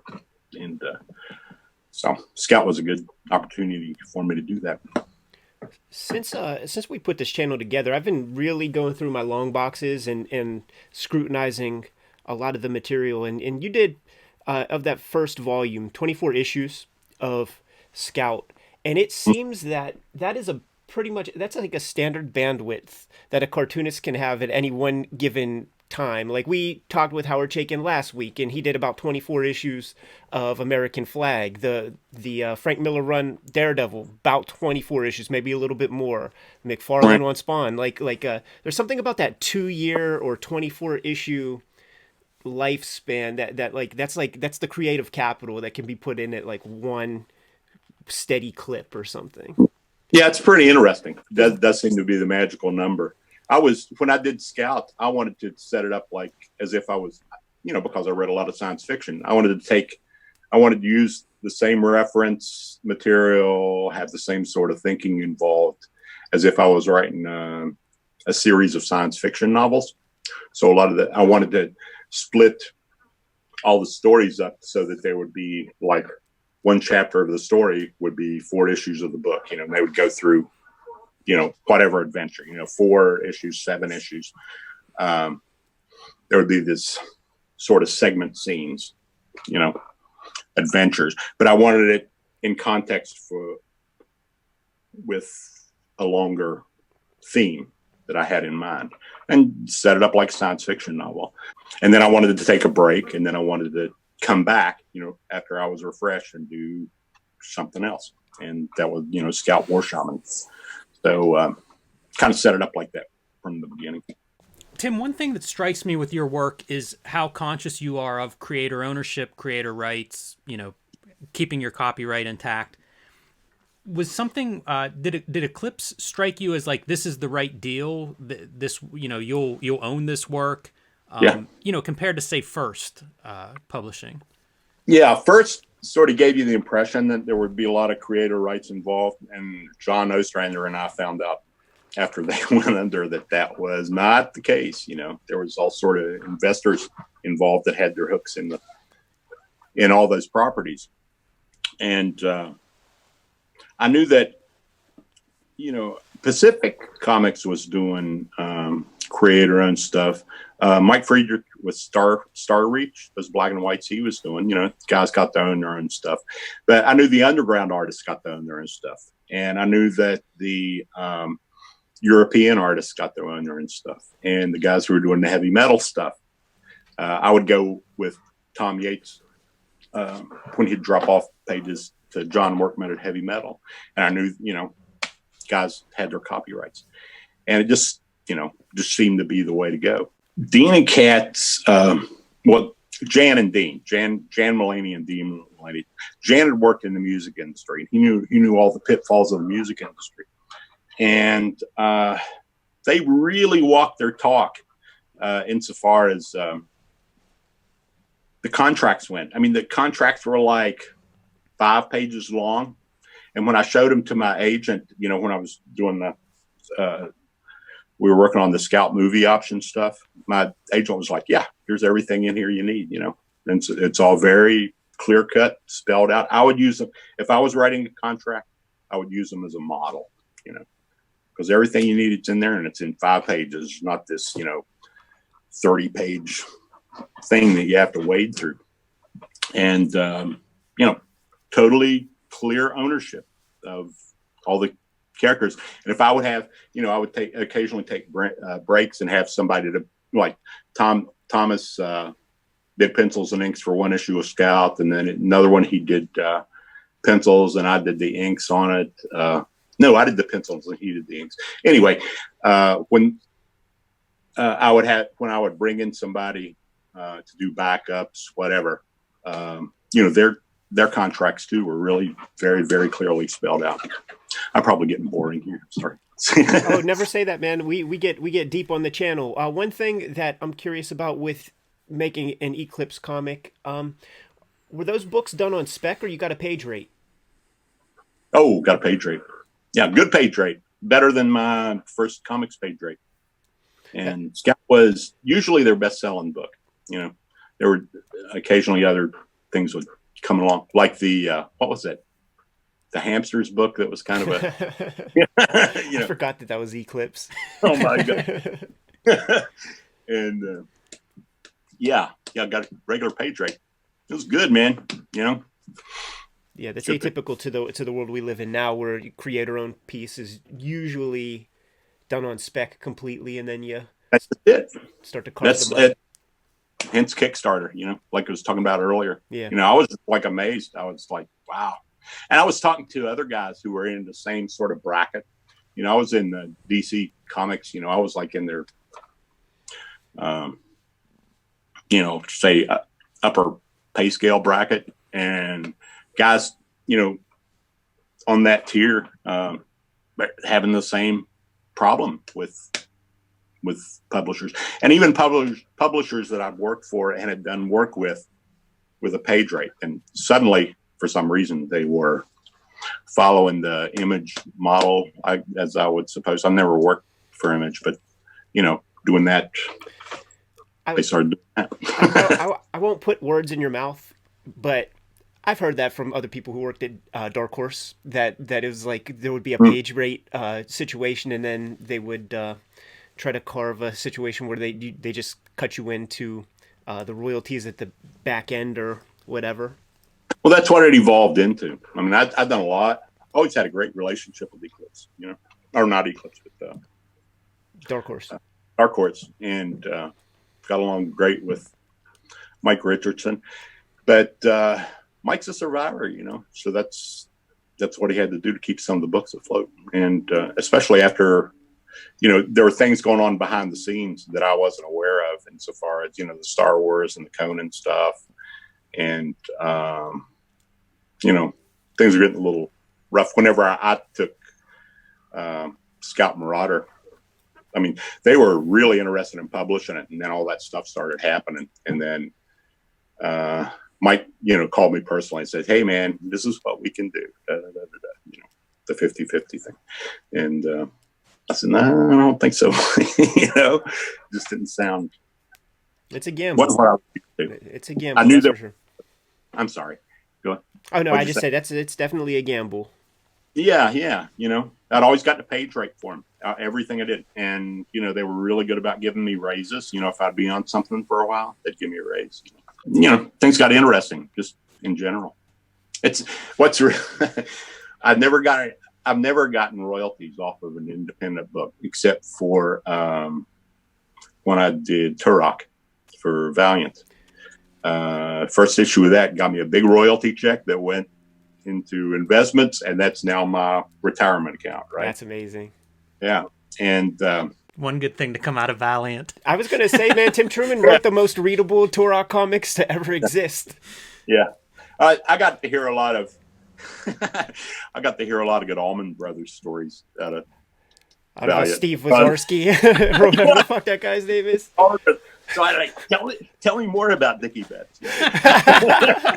Well, we were going through the Wizard stuff, man. That was like his big thing when he put together Valiant with Jim Shooter. He's like, yes, in Shadow Man #1, we're going to get Dickie Betts to be a special star, and I'm working on getting the Allman Brothers in an issue. It's their Spider-Man. I wish.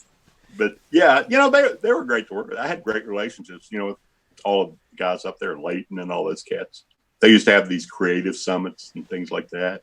They're fun to attend. What I was going to say about I'd never gotten any royalties from any independent publishers except for that. I think I'd gotten a $30 royalty from First Comics one time for a belt buckle they were going to produce. Then when Marvel took over the Star Wars and Conan comics, once I was getting these Disney checks and, in the mail, for these royalties from all this work that I've been doing through the years with Dark Horse. And that was kind of a mind blower, but it's good royalty checks. Mailbox money. Mailbox money, baby. I cashed in on all my chips, man, when this damn virus hit the States. Yeah, man. Called up all those dudes, man. Yo, can I get my royalty check? You're right. So it's just interesting how things work out. I don't know what the business dealings are behind that stuff. I wish I did, but somehow Marvel can write the royalty checks for you for the book. Yeah, you don't investigate too much whenever they're writing you the check. Tim, I wanted to ask about Wilderness. So this is a fascinating book from our perspective. I'm gonna go grab it. That's Pittsburgh boys, right? Keep talking. Yeah, but also, as a self-publisher, as a book that I'm interested in, how do you put comics in front of people that maybe aren't at a comic book store?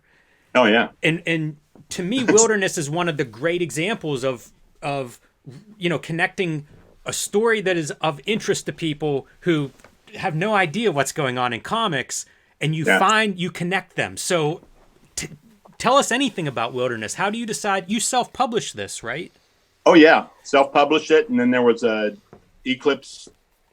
I published it twice. Eclipse did it once, and then there was a Canadian publisher. It did kind of a badly reproduced version of it, but so 4 times it's been in print. And I kind of got the idea when, like, we used to go to the Field Museum a lot in Chicago. I was like, and also when we were in Morris and Dover, and I was at Kubert School, we'd go to the Washington's encampment at Morristown. I was like, man, why don't people do comic books of this stuff for kids? Let's sell a little history. And I had that idea was always in the back of my mind. I had actually approached National Geographic about doing kids comics. I mean, they're doing them now, but at the time they were like, you kidding me? We're too conservative for that. And I had a special meeting at the Field Museum. I was like, let's do comics for the kids. And they were like, oh, they really turned their nose up at it. And I was like, you've got those dioramas outside. You get, displays. And, it's basically the same thing. It's showing people how, creatures and other civilizations lived. And I said, comics are just, they could take that home with them. They wanted nothing to do with it. Well, Field Museum started doing comics about, 15 years later, right? But it's just something I always wanted to do. And I had, after we started the Four Winds Publishing Group with Eclipse in order to do the Airboys stuff. And then we also made some connections with various South American artists and agents. And we were bringing European and South American stuff to the States and doing them as graphic novels. And so, Tim, can you mention just in terms of Four Winds who we are? Yeah, I know Chuck Dixon was one guy. Yeah, Kat and Dean had, we had a great working relationship. So they said, hey, we're going to do our own line of comics and we'll own the copyright to it. That, we'll try to, give you all the, royalties, whatever, reprint fees and all this stuff. And they wanted me to develop, sort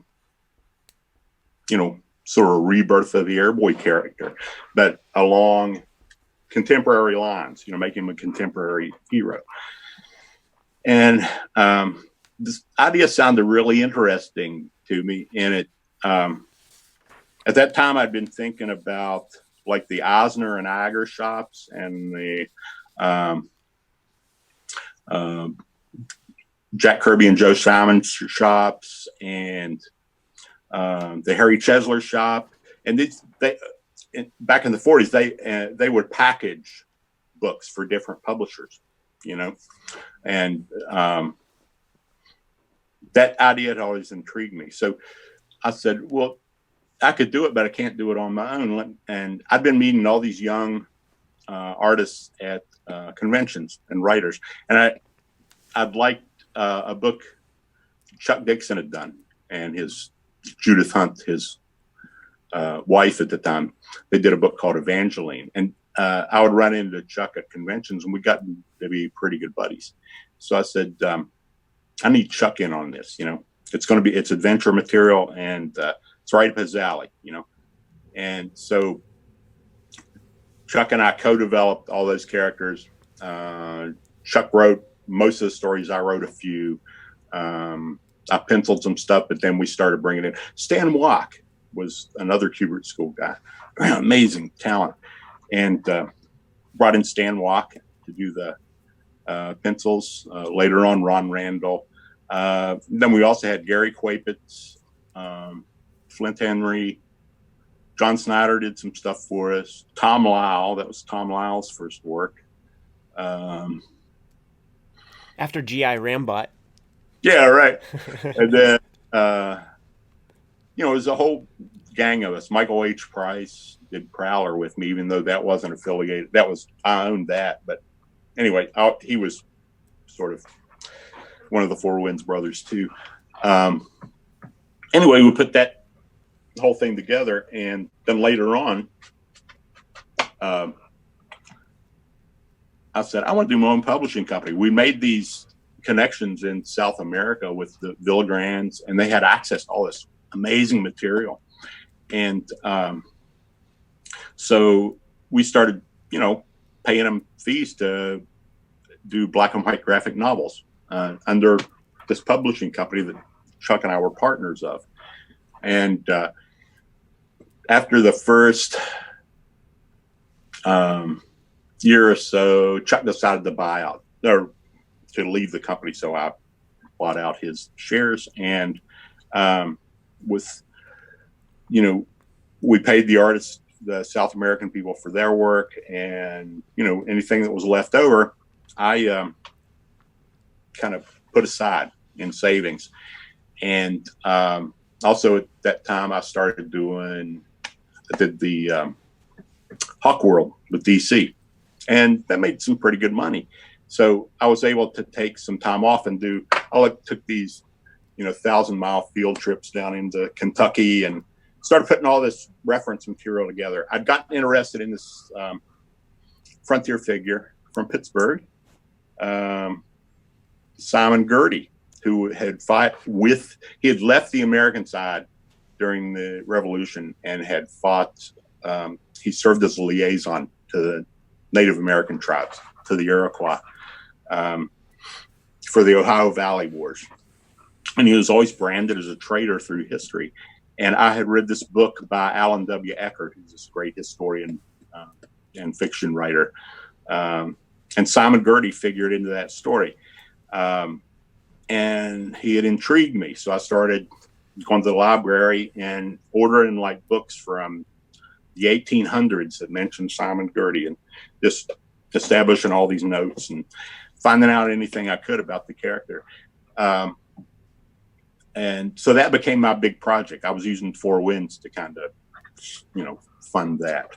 And so I took 5 years of combined research, and it took me about 2 years to do those 2 graphic novels. And to get back to your question, I'm very sorry. My dad became my agent in West Virginia, and he went around to various museums and gift shops in West Virginia, and we sold copies to those gift shops. I actually sold copies. I had a regular account with the Museum of History in Harrisburg, and they would, buy copies. And there were all these little places around the country that would pick up these books. But I found out that there was this audience out there for composed mostly reenactors, historical reenactors, who just would devour anything about frontier history. I got to meet a lot of them. They helped me with research. They would dress up, and I would do photo shoots of them, in this authentic garb. And what they liked about it is I made sure everything was correct. I researched the shoe buckles. I researched the fabrics. I researched, the coats everybody was wearing. And by the time I did Wilderness, it looked right. And these historians could look at it and say, yeah, he did his research on that. I found blueprints of the fort at Fort Pitt, Fort Duquesne, Fort Pitt, in your town. And, it all looked right. So I started, my main way of selling the book was I would go to rendezvous and gun shows here on the East Coast, where they would have these amazing get-togethers where the reenactors would get together and they would buy new, like, period perfect clothes. They get black powder for their guns. They would buy new, like, Lancaster rifles, Pennsylvania long guns, with the flintlocks. And I started, I'd set up a table there and I would sell the books there. And I had 2 ads, one in Wild West magazine, which is at the time was at every newsstand in the U.S., and also Frontiersman magazine. No, Muzzleloader magazine, which catered to that muzzle loading crowd, the reenactor. And I had like these little quarter-page ads in there, and the order would just roll in, And I said, I put in the ad, if you want to read, because I knew there would be some blowback about it being a comic book. I said, if you want a refund, I'll be glad to give you a refund if you don't like it. And I only issued like 10 refunds. I think people were really surprised how much they learned from it. And in a couple of years, it was really cool. The reenactors started wearing some of the stuff that I was putting in the books, like I would have feathers hanging off the guns and stuff like that. They started doing that, and just various things that I had Gertie wearing, to kind of make him a bit of a hot rodder.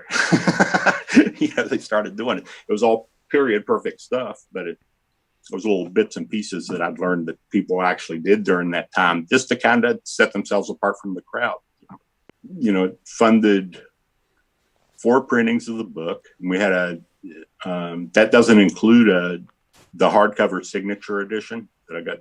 It has like this certificate and a little gold seal that we embossed with our official seal, Pennsylvania seal of the publishing company. And so we did these special hardcover editions and a slipcase edition later on. So it all paid off, and I had enough money left over that I bought recording equipment, the little project studio, music studio in the basement, 16 track recorder and boards and all that stuff. So amazing to think about the research and all the sort of back end work that had to go into making such a document in the days before the internet. 1,000-mile trips and whatnot. It sort of makes sense why we see more of this kind of thing out in the world these days, because it's just simply easier to compile the information than it was back in like 91 or whatever. Yeah, it's real interesting there, Ed. It was, the Pennsylvania library system really helped me a lot. And the guy who helped me most was Alan W. Eckert, who'd written that first book, The Frontiersman, that had turned me on to Gertie. And he had compiled this archive of historical material called the Draper manuscripts. And Lyman C. Draper, this, sort of amateur historian, had gone around collecting letters and recollections of people who'd actually taken place in these events. And he'd also collected like military documents and things like that. But Alan had actually typed all, he had typed all this. He'd gotten copies of the Draper manuscripts. He typed them all out. That old computer paper that used to have the holes on the side? Oh, yeah. Yeah, well, he sent, he printed that stuff out. I had a box. It was about this deep, and it was all this continuous roll of the Draper manuscripts. And he just sent it for me because he was, I was asking the right questions, and he really liked me. So got that big box in the mail one time and started really doing hardcore research. That became a really interesting trip because I found out, a lot of the historical documents that I've been reading from the books that were written in the 1800s were they were sort of inventing their own stories and using them of these different events. They were using them to sort of justify exterminating the Native American tribes out west.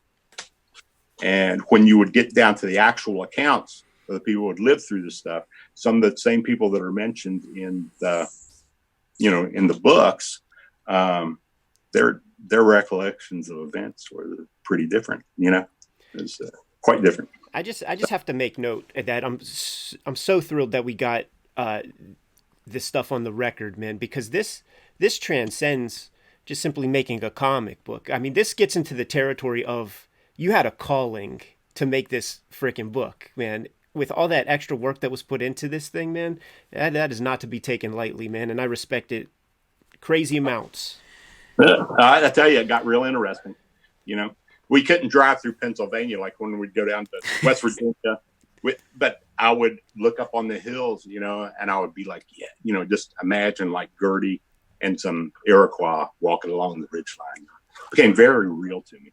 And I had known a lot of guys who'd been in the Vietnam War, and the whole thing started reminding me of the shit that had gone on in Vietnam.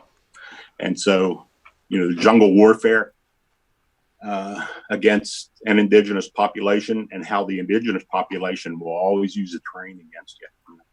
There's no way you can best them in the terrain because they've been there thousands of years. That's so fascinating as a story. But I think too, like, we're in this uncertain time of what the future of comics looks like. And to me, like, that blueprint of how you sold this and how you connected it to people that are interested in it, we're seeing more and more of that too. Ed, you've done some of that, some of WYSIWYG, where you go from the resource, the research source, and then back to them once you process that material into your own graphic novel or your own stories. It's like that's the receptive audience then waiting for you. And it seems like Tim, you had a clear audience in mind before setting down this path, like the museum gift shops and stuff. Once again, we kind of wing back to the Kubert School. the lesson that Joe and Dick Ayers had taught us was to do your research, so that, say, if you're drawing a landing craft, which my dad, like the ones my dad piloted at Okinawa, going up to the beach, that somebody who was on that landing craft will be able to look at it without picking it apart and say, nah, it didn't look like that. This was over here and that was over there. He said to learn all the material inside out, so that somebody who's actually used that thing or participated in that event will not be thrown out of the story if something's wrong. You'll be able to carry them for the rest of the story. As soon as somebody sees something wrong, they're out of the story. Right. They're out of it. They just don't believe it anymore. So whether I was doing Westerns or wilderness or whatever, I would try to do enough research so that, it looked right to somebody who knew that terrain or that, that stuff. Tim, do you ever read any manga, any Japanese comics? No, I got turned on to Otomo Katsuhiro like really early on. There were a few things like that were more realistic. I was a big, back when I was doing Grimjack, we were reading Otomo stuff. That's interesting. From Doug Rice. And then I like the anime, a lot of the anime, but I never bonded with the manga style much. Lone Wolf and Cub. And then the guy who did Lone Wolf and Cub, he did some animal stories that are really amazing, taken from the viewpoint of animals. So there's some of that stuff that I really dig. But, some of the cartoony stuff, I couldn't get into much. I wasn't sure if maybe Eclipse, they had published some of the early manga translations, and I wasn't sure if that was something that crossed your path, from your connection with Eclipse or anything. Yeah. Hey, I want to show you guys something first, though. Yes, please. Okay. See my Sam Glanzman is always over my shoulder, right? That's awesome, man. And I went to visit Sam once. This is one of my most treasured possessions. He gave me the always keep it mounted. That's really cool. He gave me his school nib and his brush handles. He gave me a whole bunch of them, like his old nibs. And these are the old school tips. This is what Joe used to use, and what the good steel. Yeah, it's hard as a brick. I mean, these are great. This is the only kind of nib I can draw with. These and the kind of crow quill you were using when you were doing your inking thing the other day. And do you use the same thing, Jim? Like a Hunt 102 and a brush. Yeah. Your stuff looks very brushy to me. But anyway, I just had to say that to you. Tim, it's always. I know Glanzman's work. I have probably more issues of GI Combat than anybody in America. That's how I know his stuff. Hunted Tank. Is that how you got acquainted with his work, or?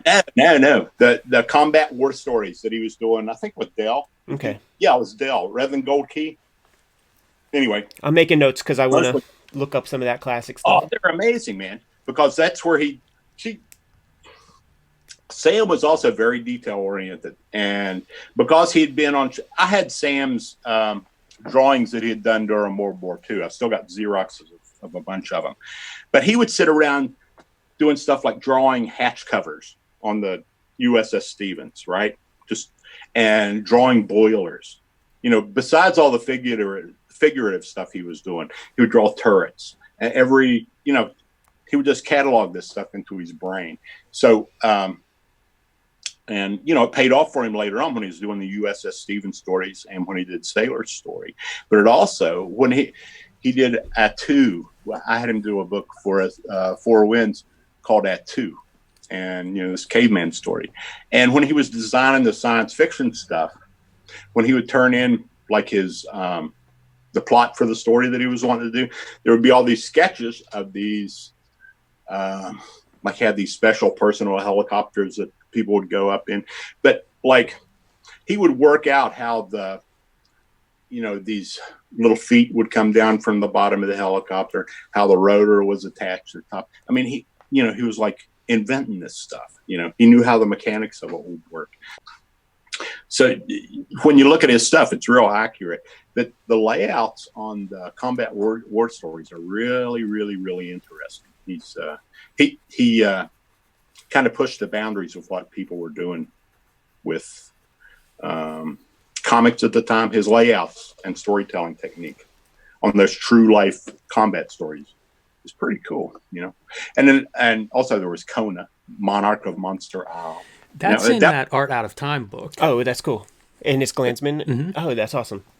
He told some hilarious stories about that stuff, about the writer he was working with at the time. Sam would rewrite all those stories because he said he'd get scripts where, like, the professor in the story, like they were being attacked by a Tyrannosaurus Rex, and once the professor would turn around and he would, like, write the dinosaur a check and, like, try to hand it to that didn't work, right? Yeah. So Sam would rewrite the stories. He was a wonderfully gifted writer. Tim, can you tell us about Gardner Fox? Yeah. I went to Gen Con. When I worked at TSR, they would sponsor these big gaming conventions. And they would have Gen Con in Wisconsin. And, all of us artists would go there, and they'd have the artist room, kind of like a comic book convention, but a little more specialized. I took a break one day, and I walked out in the hall, and there's this really dapper older gentleman in a suit and tie sitting there with his wife. And, he looked like really old guy to me at that time, but he was probably like the age I am now. And I guess I'm an old guy. But anyway, I just struck up a conversation with him. Something told me to approach him. And I asked the guy his name. He said, Gardner Fox. I'm Gardner Fox. He's a very dignified and kind, warm-hearted guy, and real easy to talk to. And I was like, Gardner Fox. I said, the first book I ever bought, with my own money, first paperback book, was Kothar, Barbarian Swordsman. I said, you're the reason I'm here. It's got me interested in the whole, fantasy thing. And so we just carried on a correspondence after that and, write each other letters and all that. And later I talked him back into doing comics. I got him to write a story for me for Ares magazine, the Dural the Barbarian story. And I illustrated it, He's a great guy. Just real old-fashioned gentleman. There's just a biography of him published, by the way. They interviewed me for, but it was published maybe 2 or 3 months ago. It's Gardner Fox's biography. I'll put, if you're interested in it, it's very interesting. He had a very interesting background. He was a lawyer, and that's interesting. I definitely didn't know that. I always think of him as being very steeped in the fandom of science fiction and pulps, and he kind of brought that energy to the scripts. That's kind of like the reputation that I know with the guy. Yeah, it's all in there. I mean, and he wrote all those DC Comics characters and more, but Green Lantern and Hawkman and all that. It's Gar. And then he quit comics after there was this writer's strike at DC. They were wanting a bigger page rate. And Gar was doing comics, and he had also started getting into writing paperback books for Belmont and different people. The writers finally negotiated with DC National for an increased page rate, but as they punished the writers who had sort of instigated this strike, Gar wasn't able to work with Julius Schwartz anymore. They wanted him to work with another editor, and so Gar said, forget it. I'm making money in paperbacks now. I'll just do paperbacks full time. That's why he quit comics, was over that strike. Let's take things to the 90s, Jim.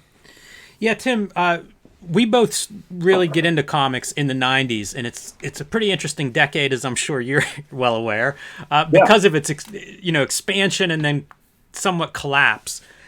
So I'm always interested in what your perspective was as a professional going through that decade. Any stories about that? What you witnessed? How it affected you, or the decisions you made at that time? Well, I mean, it had its ups and downs. The fat years were good. They were really fat, and I mean, and I'm not just speaking from a financial standpoint. I mean, from a creative standpoint, they were wonderful. I could, Cat and Dean would pretty much allow me to do anything I wanted to do. Just had a really great relationship for them. Comics were selling great, but I know Steve brought this up a little in his interview, but I was doing Four Winds Publishing at that time, and I was, personally sending out the solicitations for all these books that we were publishing, and we had 15 different distributors we'd go with. And so whenever one distributor was, the month that they weren't ordering much, then there was always another distributor you could depend on to kind of, pull that slack. And, and then we had the big distributors too, Cap City, and we had Diamond, and there was Heroes World. Westfield Comics was doing a great, they had a great scene going too. And then plus all these little distributors across the country, just, pulling in those orders. And then whenever all the buyouts started happening, and all sort of, Heroes World went first, and it was all sort of consolidated down to Diamond. I mean, that's when the bottom kind of fell out of our little independent scene. And that's one reason I admire Mike Richardson and some of those cats who really sort of, navigated their way around that bad time, Yeah, it seems like Dark Horse, like they started to lean a little bit heavy into the licensing thing. And in terms of your career, is that where Hawk World comes into play? Hawk World was actually before I did Wilderness. The scene was going pretty good at that point. And, because I was later unable to do the first printing of Wilderness and sold a lot of copies of that through the comic book stores. It was the Four Winds kind of, I stopped doing the Four Winds thing because of the little talk Beth and I had that evening, where, just had to give some stuff up. And, but I kept Wilderness there as my project, and then I was able to do different reprintings of that through the years. And so it was good, but it was, the scene got a little weird there. I started doing a lot more work for DC Comics, who always treated me really good and they paid me well. But whenever I worked for DC, no matter what it was, like I'm always of the mindset that from a creative standpoint, you might as well be working for Kellogg's designing cereal boxes. I mean, that's all the rights you have to those characters. Yeah, that's for sure. They started doing royalties in answer to the fact that a lot of top talent was being pulled away from them by Eclipse and First and other companies that were offering royalties. So they had to come up with their own royalty system. And that's where that all came from. And that was way before Image. Whenever Frank Miller did Ronin, was getting royalties from that. That whole royalty system that came into being at about that time was due to the royalties that they saw the indies giving big name talent. And they had to step up and offer the same thing if they wanted to keep people. The indies were a real big threat to them. One of the books that you do at DC in the early 90s is Jonah Hex, with a frequent collaborator of yours, Joe R. Lansdale. Yeah, my brother. We wondered if you could tell us a little bit about him in that collaboration and, what you admire in his work. Well, I owe Steve Bissett a lot of things, and two of the biggest things I owe to him is walking by the theater and seeing the poster for the first Mad Max movie and saying, "Tim, there's a movie up at the theater, and it looked like you drew the poster for it." So I was like, I'll go check this out. And now I saw the poster. I was like, yeah, okay. So went in and became, hardcore Mad Max head. I like dystopian stuff anyway. And then the second big favor was he just called me out of the blue one time and said, "Tim," he said, "I've just read a writer who writes like you draw." I said, "What's his name?" "Joe R. Lansdale." So I read On the Fires. I think Steve might have sent me photocopies of On the Far Side of the Cadillac Desert with Dead Things. And I was like, yeah, this guy thinks like I do. Somehow Joe and I hooked up. I think I called him up, or he knew my work, and they had offered Joe the opportunity to do something. And he was like, yeah, if you can get Tim Truman to draw it, Anyway, we hooked up, and it was like we'd known each other all our lives. Same thing had happened with me and John Ostrander. It's just like this immediate bond. So that's how that came about. And we were just in sync on stuff. And it's funny, whenever I worked from one of John's scripts, they were the only two writers I worked with for a long time. I end up sort of making stuff harder and more violent and grittier. And then when I work with Joe, I dial stuff back. You know what? His scripts are off the hook. Yeah.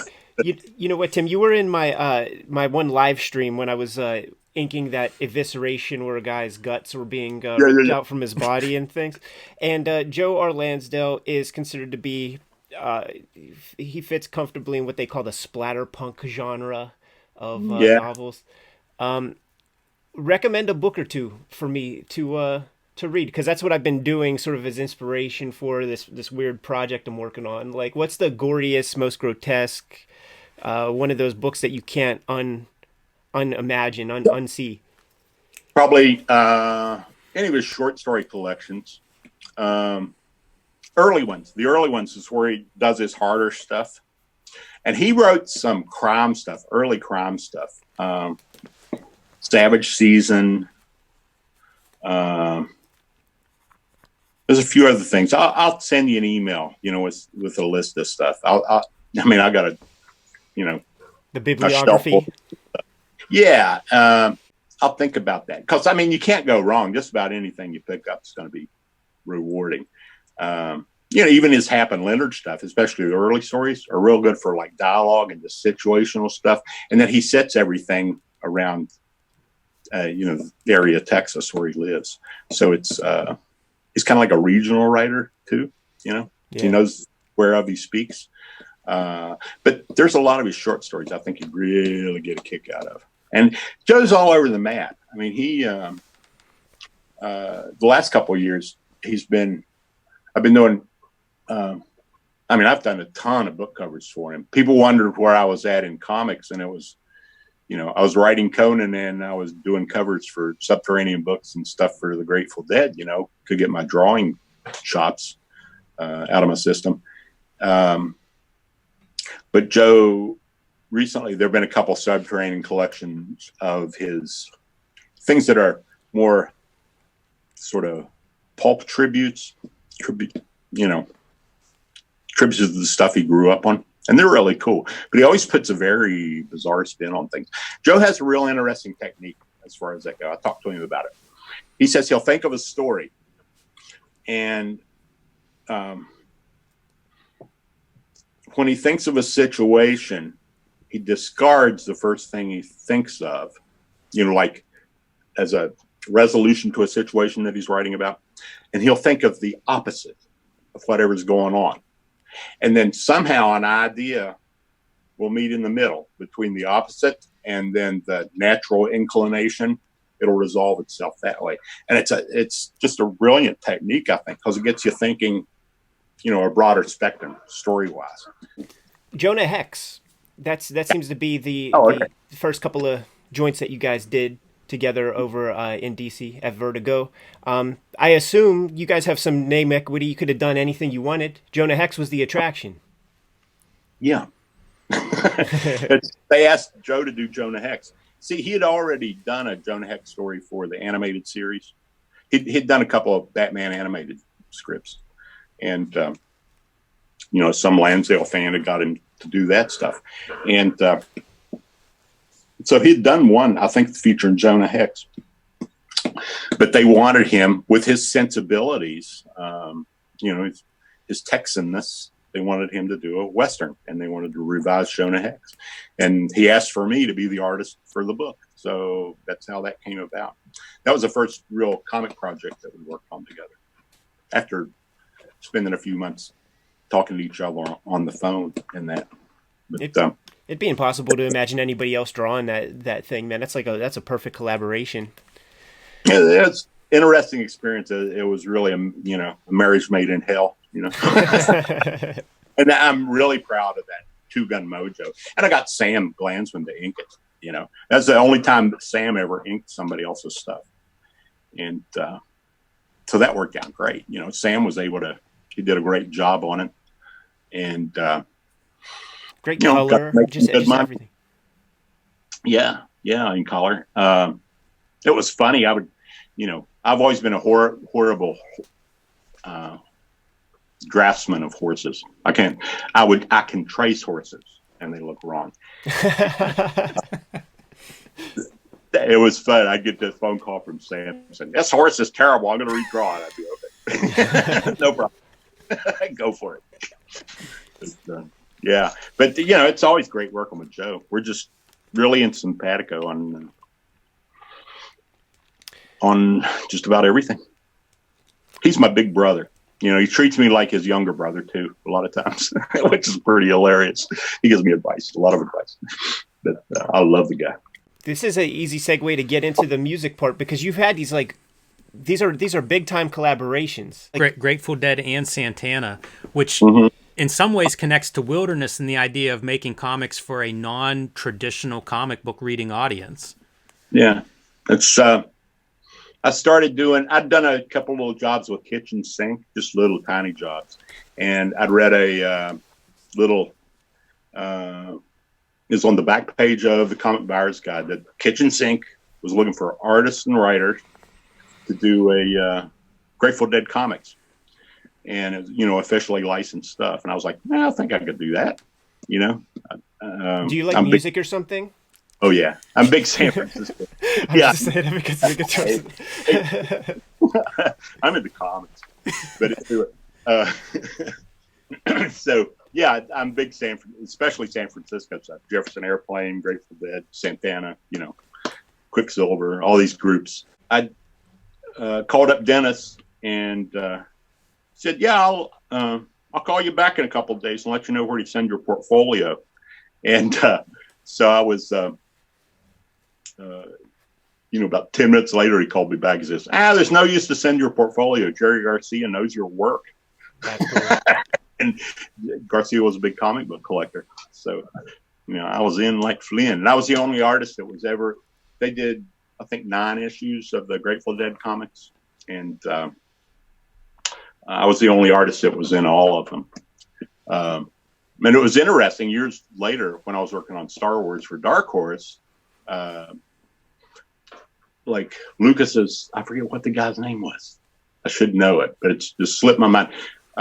Lucas's second in command. He was the guy that had actually landed the Grateful Dead deal with Kitchen Sink. Lucasfilm was handling the Grateful Dead's sort of merchandising and rights at that time. It later went to Walt Disney, but so it's kind of interesting, Yeah, that is interesting. You ever get to talk comics with Jerry Garcia? No, never got to meet him. I met Bob Weir and Phil Lesh, and Mickey Hart's asked me to do some stuff. And of course, I got to know Robert Hunter pretty well, the lyricist, amazing guy. But but I did Grateful Deadopoly role-playing game. It was like this official game. Woman who became a dear friend of mine, Debbie Gold, put it together. And she used to be Dylan's tour manager, and she was Garcia's manager for a while. So she was on the bus, as they say. She was, in that community. And she said that she remembered Jerry talking about my work. And when my name was suggested to her by Grateful Dead Productions, she was like, "Oh, that's familiar." And then she realized it was because she'd heard Jerry talking about my comics. And the first story I did for him, Pete Poplasky, I think his name was, the art director for Kitchen Sink, called me after they'd taken the proofs for the Grateful Dead to approve. He called me up when they got back to Kitchen Sink offices. He's like, when Jerry got through your story, he was looking at it, and I did an adaptation of Direwolf, their song Direwolf. He said, Jerry said, "Wow, this guy draws what I see in my head when I sing the song."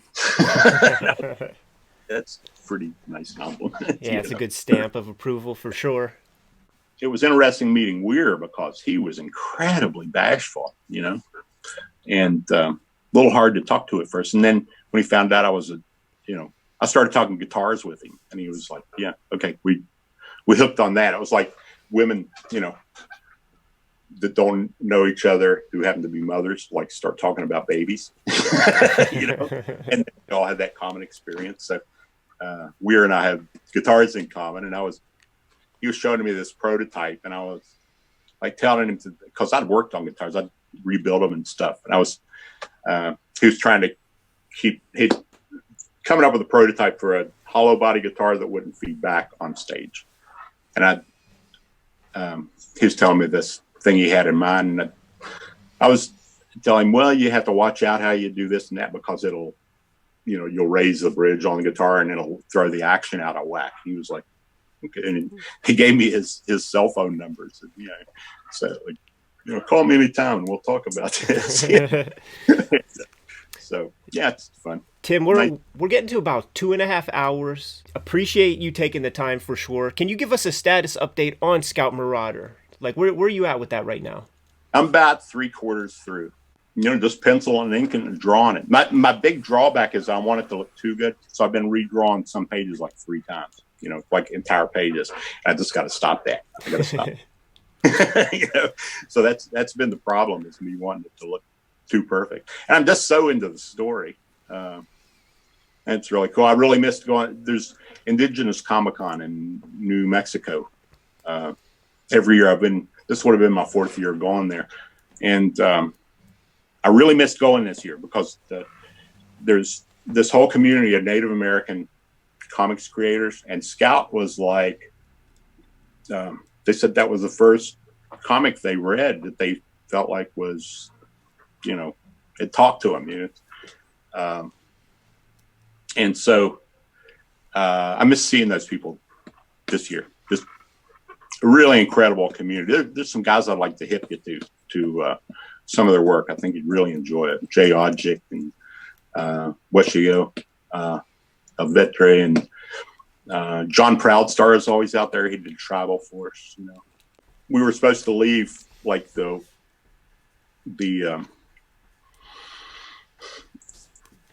convention was about to happen, and we were just getting all this coronavirus news and stuff. And I'd called up and said, "Dude, I don't think we're going to be able to come to the con. I'm 64, Beth's 66, and we got a daughter with asthma problems, and just don't want to take the chance." And he ended up calling me back the next day and said, "Oh, we've canceled the whole thing. New Mexico's like shutting down." And so anyway, a lot of people I wanted to talk to. They're the real staunch supporters of the whole Scout project. Tim, do you work from a full script whenever you're working? Like is this Scout Marauder? Or are you writing a full script for it?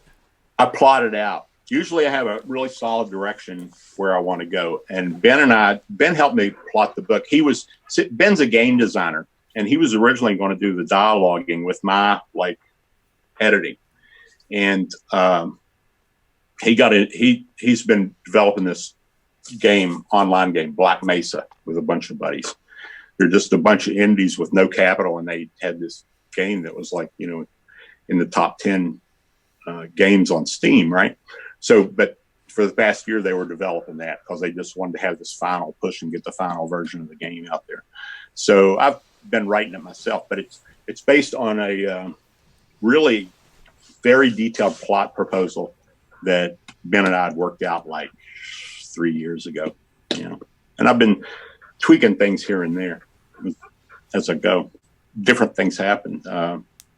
Say, for instance, I was wanting to lead. It's Scout's two sons, and I was wanting to have the youngest kid, the Marauder, who's been raised in the desert, like he's been like a wild boy in the desert. I was wanting to have him pretty young, like 12 years old. But then with all the school shootings and stuff like that happening, I was like, this ain't too cool, Started feeling not good about that.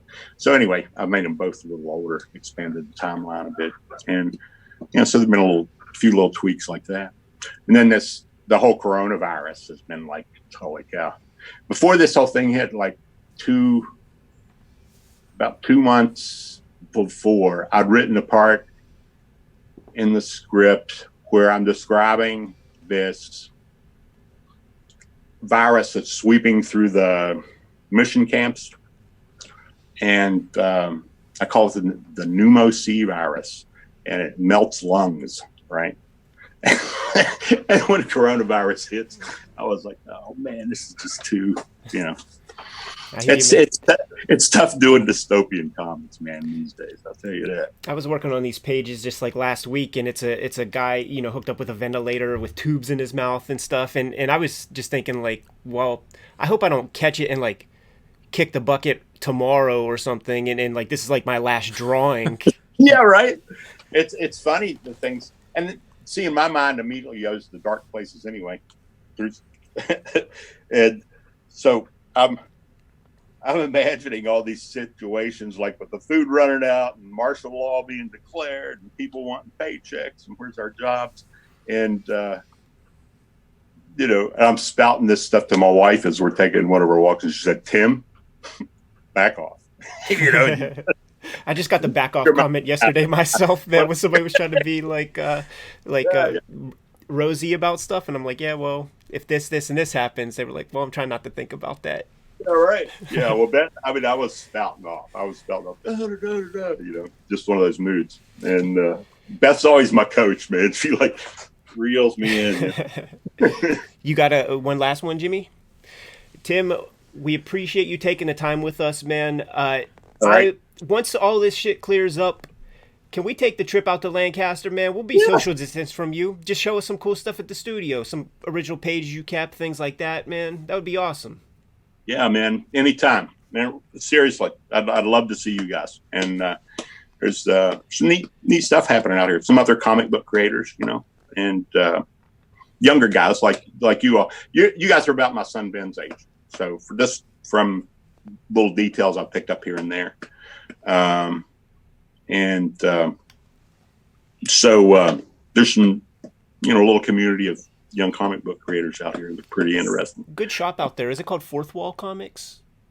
Sounds familiar, maybe. Yeah, I think that's probably south of here. We've got the comic store, Joe Miller, and he's like weathered every storm, man. You guys got to meet Joe. Those are the guys that we excel at getting to know. Yes. Yeah, maybe they'll hook you up with a signing or something too. I know Joe knows your work, both of you. I mean, he's a breath, if he knows anybody, he knows you guys. So hook you up with a signing at Joe's store. He runs a really nice place, Tim, before we bounce though, you should, because there's an audio component to this, a podcast, so you should let those listeners know any sort of social media or your website or any of that stuff that they should know about.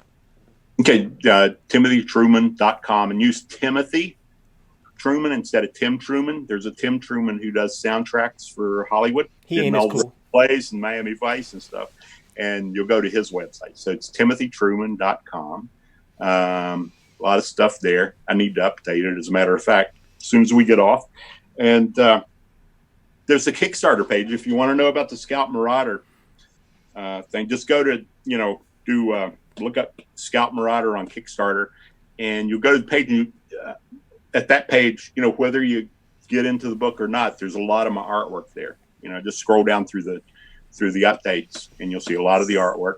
And I'm on Facebook, and I've got an Instagram account that I want to make use of. I've been staying away from Facebook. It's just too many negative things I don't want to get into, with other people's comments. But Absolutely. So it's mostly a promotional tool for me these days, and to let people know that I'm still alive, family members.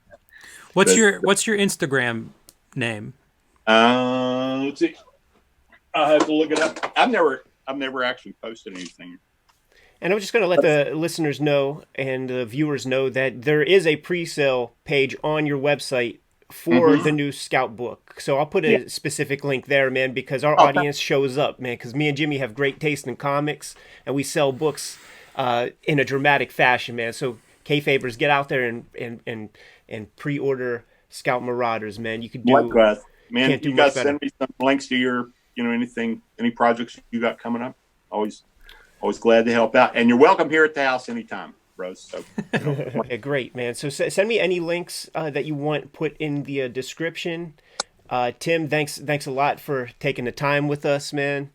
My pleasure, guys. I really appreciate it. You've asked me some questions that I just done another interview, and it was like a career retrospective. I'm really glad you got into technique and stuff like that, because that's a lot of fun. Don't get to talk about that a lot. I bet this is the same person that's been calling you for the past 2.5 hours. You should go get that call, man. Sorry about that. I meant to turn that off. Take care, Tim. I appreciate it. And you take care, weather the storm, and you can sit around the studio and pick lice off each other.